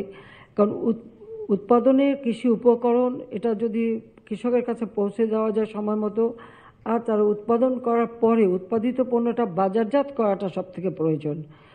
আমরা একটা অল্প কিছু উৎপাদন হোক বা যাই হোক, সব কিছু যদি সমন্বিত করে বাজারজাত করার সুযোগটা করে দিতে পারি, তাহলে কিন্তু আমাদের আর কোনো কিছুই পরমুখী হয়ে থাকতে হবে না, সেটা আমি বিশ্বাস করি। বরং আমরা উৎপাদন বাড়িয়ে উদ্বৃত্তটা আমরা রপ্তানিও করতে পারবো, প্রক্রিয়াজাত শিল্প গড়তে পারবো, কৃষি প্রক্রিয়াজাত, খাদ্য প্রক্রিয়াজাত শিল্প আমরা গড়ে তুলতে পারি। আমরা 100টা অর্থনৈতিক অঞ্চল করছি, এই সব জায়গায় যাতে বিনিয়োগটা হয় সেদিকেও বিশেষভাবে দৃষ্টি দেওয়া এবং আমাদের এলাকা ভিত্তিক কিছু উৎপাদিত পণ্য আছে সেগুলির উপরে গুরুত্ব দিয়ে তার উৎপাদন বাড়ানো বা তার মানে কোয়ালিটিটাও দেখা, সেই বিষয়টার দিকে নজর দেওয়া বোধহয় দরকার। কারণ আমাদের গ্রামীণ অর্থনীতিকে যত বেশি শক্তিশালী করতে পারি এবং দেশের গ্রামের মানুষের ক্রয় ক্ষমতা যত বাড়াতে পারি। ইতিমধ্যে আপনারা জানেন যে এই 15 বছরে কিন্তু আসলে অনেক বদলে গেছে আমাদের দেশ। গ্রামগুলি এখন অনেকটা, আমরা যেমন আমার গ্রাম আমার শহর এটা বলার সাথে যে উন্নয়নের যে প্রকল্পগুলি আমরা বাস্তবায়ন করে যাচ্ছি তার শুভ ফল কিন্তু গ্রামগুলি পেতে শুরু করেছে। কাজে সেদিকে আরও আমরা যদি একেবারে সুপরিকল্পিতভাবে কাজে লাগাই, সেটা আমরা কিন্তু যথাযথভাবে উন্নয়নটা করতে পারবো। আমি আরেকটি বিষয় বলবো, জলবায়ু পরিবর্তনের প্রভাবটা আমাদের দেশে প্রচুর পড়ছে, আর বিশেষ করে আমরা অবশ্যই ইতিমধ্যে নদীগুলি ড্রেজিং করা, নাব্যতা বাড়ানো, জলাধারগুলি সংস্কার করা, সেগুলির ব্যাপারে যথাযথ পদক্ষেপ নিচ্ছি। সেখানে আমি মনে করি আমাদের সরকারি জমি, নদী, বনভূমি, পাহাড়, প্রাকৃতিক জলাশয় সব কিছু আমাদের রক্ষা করতে হবে। বর্ষাকালীন সময় বৃষ্টির পানি সহ বা বর্ষার পানিটা আমাদের ধরে রাখা এবং যখন আমাদের শুকনো মৌসুমে সেটাকে আমাদের ব্যবহার করা, আমরা চাষের জন্য ব্যবহার করতে পারি, নিজেদের সুপেয় পানির জন্য ব্যবহার করতে পারি। ভূগর্ভস্থ পানিটা কম ব্যবহার করে ভূপরস্থ পানি যত বেশি আমরা ব্যবহার করতে পারি সেদিকে বিশেষভাবে দৃষ্টি দেওয়া দরকার। আরেকটি বিষয় হচ্ছে যে আমরা এখন সুপেয় পানি ব্যবস্থা করে দিচ্ছি প্রায় উপজেলা পর্যায় পর্যন্ত, ইউনিয়ন পর্যায় পর্যন্ত, কিন্তু একবার যখন এই যে পানি মানে পাইপে সাপ্লাইও দেওয়া হচ্ছে, কিন্তু সেটা একবার করে ফেলার পর সেগুলি যে আবার বারবার একটু সংস্কার করতে হয়, পরিষ্কার করতে হয়, সেগুলিতে কিন্তু বিশেষ নজর দেওয়া হয় না। সেদিকে একটু বিশেষ নজর দেওয়া দরকার বলে আমি মনে করি। অন্তত পানি যখন পরিশোধন করা হয়, সেই পরিশোধনগারের যে উপকরণগুলি সেগুলি সব একবার করলে তো সে তো আজীবন চলবে না, সেগুলিও পরিবর্তন করতে হবে, পরিষ্কার করতে হবে, কাজে সেটা কিন্তু করা হয় না। তো এখানে আমাদের জনস্বাস্থ্যকে যদি একটু বিশেষভাবে নজর দেওয়া যায় তো এই ক্ষেত্রে সমস্যাটা দেখা দেবে না। কারণ আমরা কয়েক বছর আগে করে দিয়েছি, এখন দেখা যাচ্ছে অনেক জায়গায় পানির কোয়ালিটি সেরকম থাকে না, পানির অবস্থাটা। তো এই বিষয়টা আমাদের নজর দিতে হবে। আমরা এখন প্রায় 97-98% মানুষকে কিন্তু সুপেয় পানি দিতে পারছি। তাছাড়া স্যানিটারি ল্যাট্রিনও আমরা করে সুস্বাস্থ্য ব্যবস্থা আমরা নিয়েছি। তো এইসব ক্ষেত্রগুলি কিন্তু একবার করে ফেললে চলবে না, এটা মাঝে মাঝে নজরদারিও বাড়াতে হবে এবং এগুলি যাতে চলমান থাকে সেদিকে বিশেষ দৃষ্টি দিতে হবে। দুর্যোগ প্রবণ দেশ আমাদের। আমি ধন্যবাদ জানাই আমাদের জেলা প্রশাসনে যারা আছেন বা কমিশনার আছেন, বিভাগীয় কমিশনাররা, যে কোনো দুর্যোগে আপনারা সাথে সাথে ছুটে যান মানুষের কাছে এবং মানুষের পাশে দাঁড়ান এবং তাদেরকে সহযোগিতা করেন। এই যে কয়েকদিন আগে যে অগ্নিকাণ্ড হলো, সাথে সাথে আমাদের ঢাকার থেকে জেলা প্রশাসক থেকে শুরু করে সকলেই সেখানে মানুষের পাশে দাঁড়িয়েছেন। এই যে দুর্যোগে মানুষের পাশে দাঁড়ানো, এটা আমি দেখেছি আপনারা স্বতঃস্ফূর্তভাবে এখন কাজ করেন, সেজন্য আন্তরিক ধন্যবাদ জানাই। এই যে দুঃসময় মানুষের পাশে আপনারা দাঁড়ান, এটা একটা বিরাট গুণ আমি মনে করি। মানুষের প্রতি এই যে কর্তব্যবোধটা, এটাই সবথেকে বেশি গুরুত্বপূর্ণ বলে আমি বিশ্বাস করি। কাজে আমাদের সেই সাথে আরেকটি বিষয় লক্ষ্য রাখতে হবে, মানুষের কিন্তু ক্রয় ক্ষমতা বেড়েছে, আমাদের উৎপাদনও যেমন বৃদ্ধি পেয়েছে, আবার মানুষের খাদ্য গ্রহণের পরিমাণও কিন্তু বৃদ্ধি পেয়েছে। তাছাড়া জীবনযাত্রা পরিবর্তন এসছে। আমাদের এখন কিন্তু বর্জ্য ব্যবস্থাপনা কিন্তু একটা বিরাট সমস্যা। শহরগুলিতে কিন্তু এই সমস্যাটা প্রকট হয়ে দেখা দিয়েছে এবং এই বর্জ্য থেকেই কিন্তু আবার আমাদের নদীর পানি, খাল বিলের পানি দূষিত হচ্ছে। কাজে আমরা যদি এখন থেকেই আমাদের জেলা, উপজেলা, এমনকি ইউনিয়ন, ওয়ার্ড পর্যায় পর্যন্ত যদি আমরা বর্জ্য ব্যবস্থাপনা আগে থেকেই হাতে নেই, তাহলে কিন্তু ভবিষ্যতে এই সমস্যাটা দেখা দেবে না এবং মানুষকে ওই ব্যাপারে সচেতন করা। কাজে সেই দিকটাও বিশেষভাবে নজর দেওয়ার জন্য আমি অনুরোধ জানাই।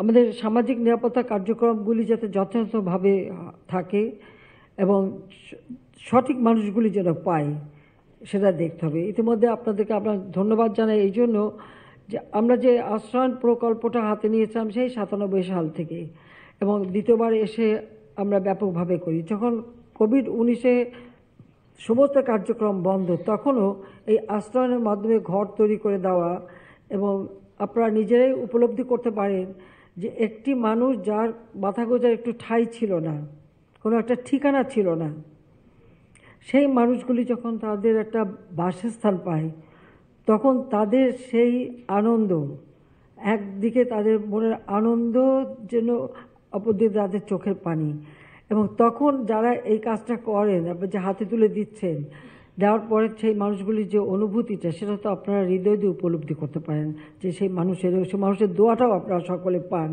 কাজে আমি ধন্যবাদ জানাই এই কারণে যে আমরা এই কাজটা করেছিলাম সম্পূর্ণ আপনাদের প্রশাসনের উপরে, জনপ্রশাসনকে দিয়েই কিন্তু কাজটা করানো হয় এবং এত চমৎকারভাবে এই কাজটা সম্পন্ন হয়েছে, সেটার জন্য আমি আবারও ধন্যবাদ জানাচ্ছি। পাশাপাশি একটু অনুরোধ করব যে একবার ঘরবাড়ি দিয়ে দিলেই কিন্তু সব শেষ হয়ে যায় না।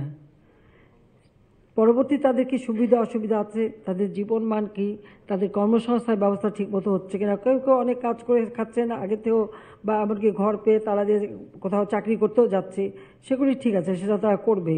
আবার অনেক আছে কোনো কাজই নেই, তো যাদের কাজ নেই তাদের কাজের ব্যবস্থা করে দেওয়া এবং তারা এটা রক্ষণাবেক্ষণ ঠিকমতো করছে কিনা, এটা এখন তাদের নিজের সম্পত্তি, তাদের দায়িত্ব, এ ব্যাপারে তাদের সচেতন করা। কাজে এই নজরদারিটাও কিন্তু অব্যাহত রাখতে হবে আপনাদের, সেটাও আপনারা করবেন বলে আমি বিশ্বাস করি। আমি আরেকটি বিষয়ে আসবো যে আমাদের অর্থনৈতিক অঞ্চলগুলি যে আমরা করে দিচ্ছি, সেখানে বিনিয়োগের জন্য আমাদের যারা যুব সমাজ একটু একটা পরীক্ষা দিয়ে পাশ করেই চাকরির জন্য ঘুরে বেড়ায়, আমরা তাদেরকে উদ্বুদ্ধ করছি। এখানে আমাদের সিআরআই বা ইয়াং বাংলা বা আমাদের তরফ থেকে কিছু কিছু উৎসাহিত করা হচ্ছে। স্টার্ট আপ প্রোগ্রাম আমরা নিয়েছি, আমরা কোম্পানি আইন, এক ব্যক্তি একটা কোম্পানি করতে পারে সেই আইনও সংস্কার করে দিয়েছি। সেই ক্ষেত্রে আমি বলবো যে এরকম আমাদের যুব সমাজকে উদ্বুদ্ধ করা, তারা যেন উৎপাদনের দিকেও নজর দেয়, সাথে সাথে যেন শিল্পায়নের দিকেও তারা যেতে পারে, সেই বিষয়টার দিকে একটু নজর দিতে হবে। কাজে আর শিক্ষার ক্ষেত্রে আমাদের আরও কারিগরি শিক্ষার উপরে আমরা গুরুত্ব দিই, কারণ কারিগরি বা ভোকেশনাল ট্রেনিং ছাড়া কর্মসংস্থান পাওয়া কষ্টকর। বিদেশে আমরা এখন যে কর্মী প্রেরণ করি সকলে কিন্তু সবসময় চাচ্ছে দক্ষ জনশক্তি। এখন আর শুধুমাত্র ওই লেবার চায় না, তারা দক্ষ জনশক্তি চায়। আবার দেশের ভিতরেও আমরা যে 100টা অর্থনৈতিক অঞ্চল করছে, সেখানে যত বেশি বিনিয়োগ হবে আমাদের নিজেরও একবারে কর্মক্ষম দক্ষ জনশক্তির প্রয়োজন। সে কারণে আমরা কারিগরি শিক্ষার উপরে সবথেকে গুরুত্ব দিয়েছি। প্রতি উপজেলায় কারিগরি শিক্ষার ব্যবস্থা আমরা করে দিচ্ছি, সেই দিকে আরও নজর দেওয়া। আর তাছাড়া এখন হচ্ছে বিজ্ঞান প্রযুক্তির যুগ, কাজে প্রযুক্তির শিক্ষাটা আমাদের ব্যাপকভাবে করা দরকার। ইতিমধ্যে আমরা আমাদের আইসিটি ডিপার্টমেন্ট থেকে ব্যবস্থা নেওয়া হয়েছে, হাইটেক পার্ক করা হচ্ছে, আমরা কম্পিউটার ট্রেনিং এবং ইনকিউবেশন সেন্টার করে দিচ্ছি, আর্টিফিশিয়াল ইন্টেলিজেন্সের দিকে নজর, ন্যানো টেকনোলজি, সব কিছুতেই আমরা কিন্তু যথাযথ যত্ন নিচ্ছি। কিন্তু আমাদের ছেলেমেয়েদেরকে এ ব্যাপারে উৎসাহিত করা এবং শুধুমাত্র ওই যে গতানুগতিক শিক্ষা না নিয়ে আমরা দক্ষ জনশক্তি গড়ার মতো শিক্ষার কার্যক্রম একবার শুরু থেকে করা উচিত। সেজন্য আমাদের শিক্ষা ব্যবস্থায় কিছুটা পরিবর্তন আমরা এনেছি। এই পরিবর্তনটা যে কোনো পরিবর্তন করতে গেলেই সকলের মানে পছন্দ হয় না, অনেকে নানা প্রশ্ন তোলে, নানা কথা বলে, এটা খুব স্বাভাবিক ব্যাপার আমি মনে করি। আবার কিছুদিন পরে যখন মানুষ এর শুভ ফলটা পেতে শুরু করবে তখন আবার এটা গ্রহণ করবে। তো সেদিকে আমাদের বেশি দরকার, এই জন্য যে শিল্পের যে বিকাশ ঘটছে এটা কিন্তু একটা ধাপে ধাপে আসে। এখন আসছে চতুর্থ শিল্প বিপ্লব। তো এই চতুর্থ শিল্প বিপ্লবের উপযুক্ত জনগোষ্ঠী আমাদের তৈরি করতে হবে এখন থেকেই। কাজে আমরা আমাদের সেবা খাত থেকে নিয়ে শুরু করে শিল্প খাত বা কিছু উৎপাদন সব দিকেই কিন্তু এখন দক্ষ জনশক্তির প্রয়োজন। তো সেটা মাথায় রেখেই এই শিক্ষা কার্যক্রম যাতে আরও ভালোভাবে চলে সে ব্যবস্থাটা নেওয়া দরকার বলে আমি মনে করি। আমি আরেকটি বিষয় আনতে চাচ্ছি, সেটা হচ্ছে আমাদের সামাজিক নিরাপত্তার দিকটা। বা ইতিমধ্যে একবার যখন খুব জঙ্গিবাদ সন্ত্রাস শুরু হলো, আমাদের দেশে মাত্র একটা ঘটনাই ঘটতে পেরেছিল, সেটাও আমরা খুব তাড়াতাড়ি সেটা সমাধান করতে পারি, কিন্তু অনেকগুলি মানুষকে আমরা বাঁচাতে পারিনি। এরপর থেকে আমরা প্রত্যেকটা একেবারে উপজেলা বা ইউনিয়ন পর্যায় পর্যন্ত আমরা সর্বজনীন কমিটি করে দিয়ে প্রত্যেকটা ছেলে মেয়ে, তাদের গার্জিয়ান, অভিভাবক, শিক্ষা প্রতিষ্ঠানের দিকে নজরদারি বাড়ানো। তো সেই বিষয়টা আমি মনে করি যে এটা আমাদের সবসময় এ ব্যাপারে ব্যবস্থা নিতে হবে। পাশাপাশি আমাদের এই যুব সমাজকে ব্যস্ত রাখার জন্য বা শিশু কিশোরদের ব্যস্ত রাখার জন্য ক্রীড়া প্রতিযোগিতা, সাংস্কৃতিক প্রতিযোগিতা, বিভিন্ন কার্যক্রমের সাথে সম্পৃক্ত করতে হবে। ইতিমধ্যে আমরা যে উদ্যোগটা নিয়েছি, প্রতি উপজেলায় একটি করে মিনি স্টেডিয়াম, মানে একটা খেলার মাঠ, এটা কোনো স্কুলের মাঠ, কলেজের মাঠ না, সম্পূর্ণ আলাদা একটা মাঠ থাকবে যেখানে 12 মাসেই ছেলেমেয়েরা খেলাধুলা করতে পারবে। সেটা ব্যবস্থাটা আমরা নিয়েছি এবং ইতিমধ্যে কিন্তু সব জেলায় এখনও হয়নি, উপজেলায় হয়নি। যে উপজেলার পর্যায় পর্যন্ত যাতে হয়, এটা শহরের ভিতরেই করতে হবে, তা না একটু দূরে করলে সেখানেই শহর গড়ে ওঠে। তো এখন অনেক জায়গায় জমি পাওয়া যায়নি, কিন্তু আমার মনে হয় যেটা দ্রুত করে ফেলা উচিত। কাজে আমরা যেমন এখন এই যে ফুটবল টুর্নামেন্ট বা অন্যান্য খেলাধুলা, সেগুলি আন্তঃ স্কুল হচ্ছে, আন্তঃজেলা হবে, সেখানে একবারে প্রাইমারি থেকে শুরু করে বিশ্ববিদ্যালয় পর্যন্ত এই প্রতিযোগিতাটা খুব বেশি দরকার। প্রতিযোগিতাটা তুলে করতে হবে, তাহলেই কিন্তু যখন এইসব দিকে ছেলেমেয়েদের মন যাবে, সাংস্কৃতিক প্রতিযোগিতা অথবা খেলাধুলা প্রতিযোগিতা, ক্রীড়া প্রতিযোগিতা, তখনও কিন্তু আর ওই মাদক বা সন্ত্রাস বা জঙ্গিবাদের দিকে ঝুঁকবে না, তখন এই খেলাধুলার দিকেই বেশি নজর দেবে। কাজে এই যে আলাদা কিছু কিছু কার্যক্রম, তার মধ্যে আমাদের যুব সমাজকে সম্পৃক্ত করতে হবে। আবার খেলাধুলার মধ্য দিয়ে কিন্তু শিক্ষার ব্যবস্থা করা যায়, সেদিকে আমাদের বিশেষভাবে দৃষ্টি দেওয়া উচিত এবং আমি আশা করি আপনারা এটা করবেন। একসময় তো ছিল স্পোর্টস হতো, জেলা প্রশাসকের সে আবার পুরস্কার বিতরণী করতেন, জেলা প্রশাসকের স্ত্রী যে অথবা এসডিও সাহেবের স্ত্রী যে, এগুলো তো আমরা ছোটোবেলায় দেখেছি যে স্পোর্টসে পুরস্কার বিতরণী। তো এই ক্ষেত্রে আমি মনে করি যে এখনও আপনাদের আরও বেশি এদিকে নজর দেওয়া দরকার। সেই সাথে আমাদের মুক্তিযুদ্ধের অনেক স্মৃতি রয়ে গেছে সারা এলাকায় ছড়িয়ে ছিটিয়ে। কারণ আমাদের ৭১-এর যে যুদ্ধটা, এটা ছিল জনযুদ্ধ। এখানে বিভিন্ন এলাকায় আমাদের সেই রণক্ষেত্র অথবা সেখানে যেখানে গণকবর, সেগুলি সংরক্ষণ করা এবং এই মুক্তিযুদ্ধের ইতিহাসটা মানুষের সামনে তুলে ধরা। এটা এই জন্য প্রয়োজন যে ইতিহাস থেকে তো আমাদের শিক্ষা নিতে হবে। শিক্ষা নিতে হবে এই কারণে যে দেশকে ভালোবাসা, দেশের প্রতি কর্তব্যবোধ, দেশের প্রতি মায়াটা সকলের থাকা দরকার। সেদিকে নজর দিয়েই কিন্তু এই কাজগুলি করতে হবে। তা আমি আশা করি এখনও আমাদের অনেক এলাকায় যেখানে মুক্তিযুদ্ধের সময় যুদ্ধ হয়েছে বা যেখানে গণহত্যা হয়েছে, গণকবর রয়েছে, সেগুলি সংরক্ষণ করে যথাযথ মানুষজন এই বিষয়ে জানে। ২১শে ফেব্রুয়ারি আমাদের ভাষা আন্দোলনের মাস। এটা শুধু আজকে বাংলাদেশের না, এটা সারা বিশ্বের জন্য এখন আন্তর্জাতিক মাতৃভাষা দিবস। বিশ্ব এটা উদযাপন করে। আমাদের প্রতিটি ছেলে মেয়ে, আমাদের তরুণ সমাজ, যুব সমাজ, তাদেরও কিন্তু এটা জানা উচিত যে ২১শে ফেব্রুয়ারিটা যে আমাদের ভাষার শহীদ দিবস এবং আন্তর্জাতিক মাতৃভাষা দিবস। ২৬শে মার্চ আমাদের স্বাধীনতা দিবস। ১৬ই ডিসেম্বর আমাদের যুদ্ধের বিজয় দিবস। এই কথাগুলি সম্পর্কে যদি আমাদের যুব সমাজ না জানে, এটা আমাদের জন্য লজ্জার বিষয়। কাজে অনবরত এটা কিন্তু তাদেরকে জানানো উচিত বলে আমি মনে করি যে এই ব্যাপারে তাদের সচেতনতা একান্তভাবে দরকার। অনেক বেশি লম্বা হয়ে যাচ্ছে। কিন্তু আমি আরেকটা বিষয় হচ্ছে আমাদের উপকূলীয় এলাকা, যেহেতু নদীগুলি আমরা অবশ্য ড্রেজিং করে দিচ্ছি, কিন্তু লবণাক্ততা কিন্তু ক্ষতিগ্রস্ত। সেই জন্য আমার খুলনা কয়রার এমপি সাহেব আমার কাছে বললেন যে আমার সুপেয় পানির দরকার, আমার ওখানে খাবার পানির অভাব। আসলে ওখানে সব পানি লবণাক্ত। এই বিষয়টা আমাদের একটু দেখা দরকার। যদিও আমরা এখন যেমন লবণাক্ত সহিষ্ণু ধান, এটা আমরা দক্ষিণ অঞ্চলে ইতিমধ্যেই চাষ শুরু করেছে, এটা ব্যাপকভাবে করব।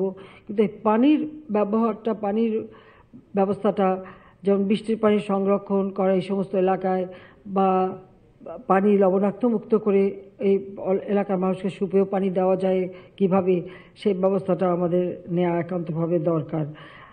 এখানে আসলে যে সমুদ্রের মানে উচ্চতা বৃদ্ধি পাওয়ার ফলেই কিন্তু অনেক জায়গায় আসে। আর যদি আমাদের নদীর পানির প্রবাহটা ঠিক থাকে, তাহলে কিন্তু এই লবণাক্ততা আসে না।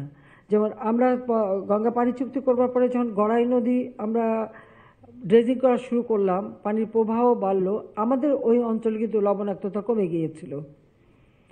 2001-এ আমরা সরকারে আসতে পারিনি, বিএনপি সরকার এসে সেই গড়াই নদী খনন কাজটা বন্ধ করে দেয়, আবার লবণাক্ততা আসে। আবার সেই আমরা খনন কাজও এখন শুরু করেছি, কিন্তু এই দিকে আমাদের আরও দেখা দরকার। আরেকটি বিষয় আমি বলবো যে আমাদের ভূমি ব্যবহারের ক্ষেত্রে কোনো মতেই যেন আবার 3 ফসলি জমি নষ্ট না হয়। চাষোপযোগী জমি আমাদেরকে সংরক্ষণ করতেই হবে। যত্রতত্র যেখানে সেখানে একটা বিল্ডিং তৈরি করে ফেলবে, আবার যেন তেন তৈরি করে ফেলবে, সেটা কিন্তু না। এখন বিল্ডিং বানাতে গেলে, কোনো স্থাপনা বানাতে গেলে বিল্ডিং কোড একেবারে উপজেলা ইউনিয়ন পর্যায়ে পর্যন্ত। এখন কিন্তু আর কেউ, একসময় সোনের ঘর ছিল, 96 সালে আমার কথা ছিল কেউ সোনের ঘরে থাকবে না, নিজের একটা টিনের ঘর। এখন টিনের ঘর বাদ দিয়ে কিন্তু সবাই দালান কোঠা উঠাচ্ছে। কিন্তু এই দালান কোঠা উঠাতে গেলে যেটা যাতে যথাযথভাবে বিল্ডিং কোড মেনে উঠায়, সেদিকে কিন্তু দৃষ্টি দিতে হবে সবাইকে। শুধুমাত্র যেখানে সিটি কর্পোরেশন আছে বা সেখানেই না, এটা সার্বজনীনভাবে প্রত্যেকটা জায়গায় কিন্তু এই বিষয়টা মানতে হবে। অগ্নি নির্বাপকের ব্যবস্থা, ক্রস ভেন্টিলেশনের ব্যবস্থা, এগুলি সব রেখে বৃষ্টির পানি সংরক্ষণ, এগুলি রেখেই কিন্তু করতে হবে। আরেকটি বিষয় হচ্ছে আমাদের সেচ কাজে আমরা এখন বিদ্যুৎ ব্যবহার করি, সেখানে আমরা চাচ্ছি সেচ কাজ সবটুকুই আমরা সোলার প্যানেলে করব।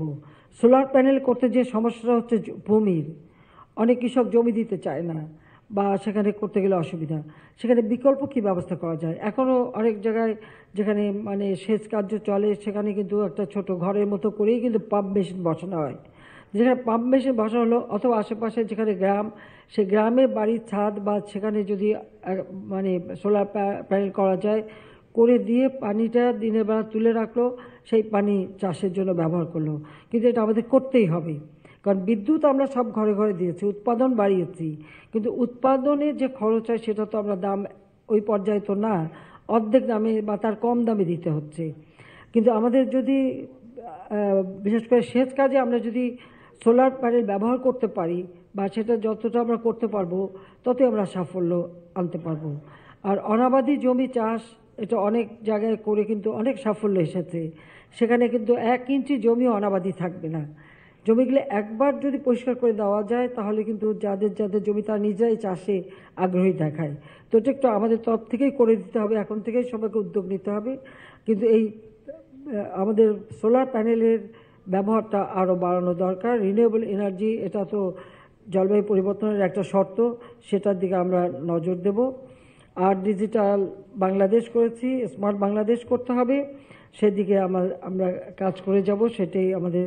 আমি আর বেশি অনেক সময় নিলাম। আমি জাতির পিতার একটা বক্তব্য তিনি দিয়েছিলেন, 72 সালে 10 জানুয়ারি তিনি ফিরে আসেন, আর 1 ফেব্রুয়ারি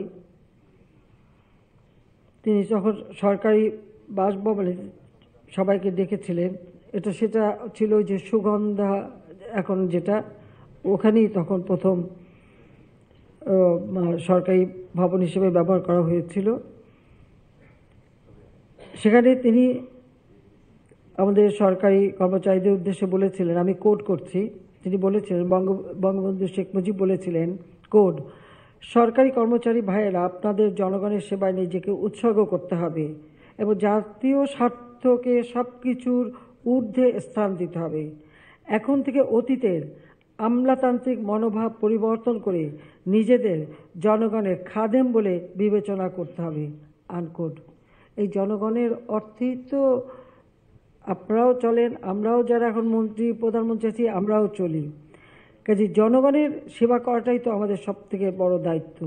কাজে জনগণের সেবাটাই আমাদের করতে হবে, সেটা মাথায় রেখেই সকল কাজ আমাদের হাতে নিতে হবে এবং সকল কাজ আমাদের করতে হবে।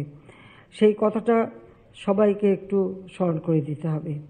আর সেই সাথে সাথে আবার আমি বলবো যে আমাদের সরকার চাই সুশাসন প্রতিষ্ঠা করতে, আর ধারাবাহিকভাবে সরকারে আছি, কিন্তু এর মানে এই না যে একেবারে ক্ষমতাকে শুধু ভোগ করতে এসেছি, তা না। আমি আমার বাবার মতো বলতে চাই যে আমি জনগণের সেবক, জনগণের সেবা দিতে এসেছি, জনগণের জন্য কাজ করতে এসেছি। লাখো শহীদের রক্তে রঞ্জিত আমাদের পতাকা, আমাদের স্বাধীনতা, একথা আমাদের ভুললে চলবে না। যারা সেদিন জীবন দিয়েছিলেন, যারা সংগ্রাম করেছে দীর্ঘ 23 বছর 9 মাস মুক্তিযুদ্ধ, তাদের যে আত্মত্যাগ সেটা আমাদের ভুললে চলবে না। সবই ছিল এদেশের মানুষের ভাগ্য পরিবর্তন করবার জন্য। আজকে আমরা জাতিপিতা যেখানে স্বল্পোন্নত দেশ হিসেবে রেখে গিয়েছিলেন, আমরা এখন সেখান থেকে উন্নীত হয়ে উন্নয়নশীল দেশের মর্যাদা যাত্রা শুরু করব 2026 সালের মধ্যে। এখন থেকে আমাদের সেই প্রস্তুতি নিতে হবে, কারণ তখন উন্নয়নশীল দেশ হিসেবে যে সুবিধাগুলি আমরা পাব সেটা যেমন আমরা কাজে লাগাবো, তার সাথে সাথে যে সকল সুযোগ সুবিধা আমরা হয়তো পাবো না, সেটা খুব স্বাভাবিক। যখন আপনার একটা জায়গায় গ্র্যাজুয়েশন হয়, একটা জায়গায় আপনি উন্নীত হন, তখন অনেক সুযোগ আমাদের সামনে এসে যায়, কিন্তু সেই সুযোগগুলি যথাযথভাবে কাজে নেওয়া আর যে চ্যালেঞ্জগুলি আসবে সেগুলিও মোকাবেলা করার প্রস্তুতি এখন থেকে আমাদের নিয়ে নিতে হবে এবং আমরা যেন আর পিছিয়ে না পড়ি। ডিজিটাল বাংলাদেশ করেছি, অবকাঠামোগত উন্নয়ন ব্যাপকভাবে করেছি, অত ডিটেল আমি বলতে চাই না, কারণ এখন সকলেই তার সুফল ভোগ করছে। আর আমাদের বাঙালিদের একটা চরিত্র তো একটু পরহিংসা, পরচর্চা, এগুলি আছে। পরশ্রী কাতরতা, পরশ্রী কাতরতার কোনো ইংরেজি শব্দ নাই, কারণ পরের উন্নতি দেখলে নিজেরাই বিক্ষুব্ধ হয়, এই ধরনের একটা মানসিকতা যাদের থাকে, এটা আবার বাঙালিদের মধ্যে একটু বেশি আছে। যখনই যে কাজটা করতে যায় সেটাকে সমালোচনা করা, জনগণের কাছে সেটাকে একটু বিকৃতভাবে তুলে ধরা, সেটাকে একেবারে মানে বাতিল করে দেওয়ার মতন একটা অবস্থা মত দেওয়া, এগুলি শুনি আমরা, কিন্তু আমি এগুলিতে কান দেই না। এই দেশ আমার বাবা সারাটা জীবন এবং তার সঙ্গে যারা ছিলেন জেল জুলুম অত্যাচার সহ্য করেই কিন্তু এই দেশ স্বাধীন করে দিয়ে গেছেন। কাজে যে আদর্শ নিয়ে যে স্বপ্ন নিয়ে দেশ স্বাধীন হয়েছে সেটা বাস্তবায়ন করাটাই আমাদের লক্ষ্য। কাজে মানুষের জন্য চিন্তা করা, মানুষের জন্য কাজ করা যতটা আমরা বুঝতে পারবো, করতে পারবো, ওই সমালোচকরা এতটা জানবেও না, বুঝবেও না। তা তাৎক্ষণিকভাবে নিজেদের সুবিধাটা চায়, ওইটুকুই তারা বুঝে। একটা দৃষ্টান্ত দিই, মেট্রো রেল প্রায় আমরা করে এসেছি। সেই সময় হঠাৎ সবসময় টেলিভিশন দেখার তো সুযোগ হয় না, সারাক্ষণ আপনাদের ফাইল সই করা আর নোট পড়তে পড়তেই দিন যায়। তো ওই করতে করতে টেলিভিশন ছাড়া হঠাৎ দেখি যে তুমুলভাবে মেট্রো রেলের বিরুদ্ধে কী ব্যাপার, 30,000 কোটি টাকা খরচ করে কেন এটা করা হচ্ছে?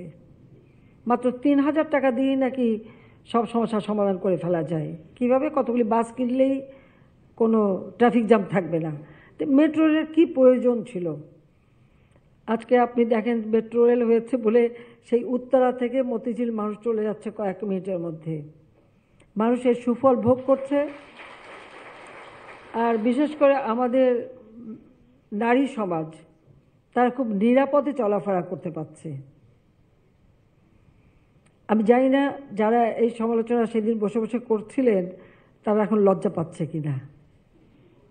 তবে আমি আবার বললাম না, পরশ্রী কাতরতা একটা চারিত্রিক দুর্বলতা, কাজে ওটা আছে আমাদের দেশের মানুষের, এবং আমি সেটা খুব ভালোভাবেই জানি।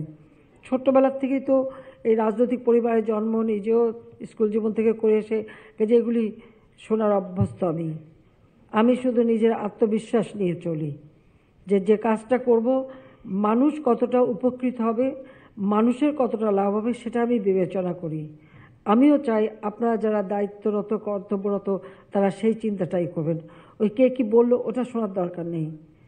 নিজের দায়িত্ব কর্তব্য বুঝে নিয়ে নিজের চিন্তার থেকে আপনি যেখানকার দায়িত্ব আছেন সেখানকার মানুষের কল্যাণ কীভাবে করবেন, প্রত্যেকটা প্রকল্প গ্রহণ করার সময় এটা আমার বিশেষ অনুরোধ থাকবে যে প্রত্যেকটা প্রকল্প গ্রহণ করার সময় একটা হচ্ছে সেটা আমাদের দেশের পরিবেশ সংরক্ষণ করবে, মানুষ কতটা উপকৃত হবে।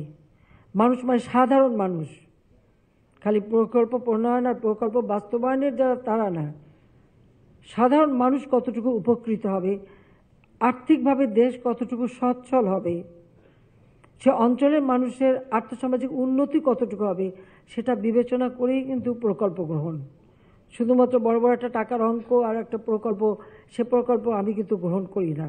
অনেক সময় অনেক যাদের কাছে আমরা অর্থ ঋণ নেই তারাও অনেক সময় অনেক বড় বড় প্রকল্প নিয়ে আসে, কিন্তু আমি সবসময় এটাই বিবেচনা করি আমার দেশের জন্য কোনটা প্রয়োজন, আর সেটা করলে পরে তার থেকে মানুষ কতটা উপকৃত হবে, তার থেকে বিনিময় দেশ কি পাবে, দেশের মানুষ কি পাবে, তার রিটার্ন কি আসবে, সেটাই হচ্ছে বিবেচ্য বিষয়।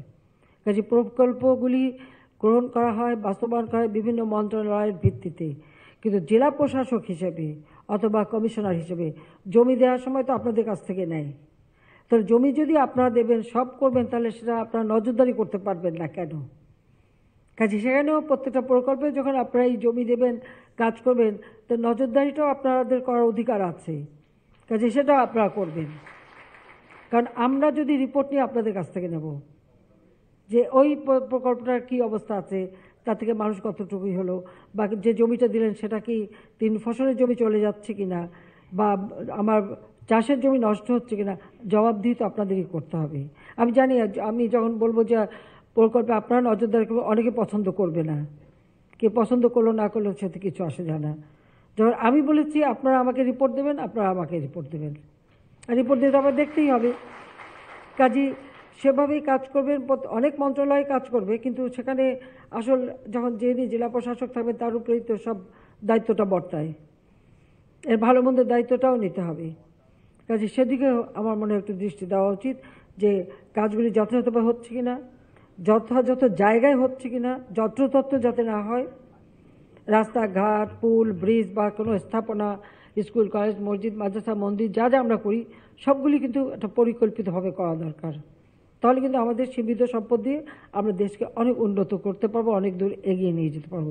এখন আমাদের লক্ষ্য স্মার্ট বাংলাদেশ গড়ে তোলা, কাজে দক্ষ জনশক্তি গড়ে তোলা, স্মার্ট পপুলেশন। আমাদের সরকার হবে দক্ষ, স্মার্ট গভর্নমেন্ট।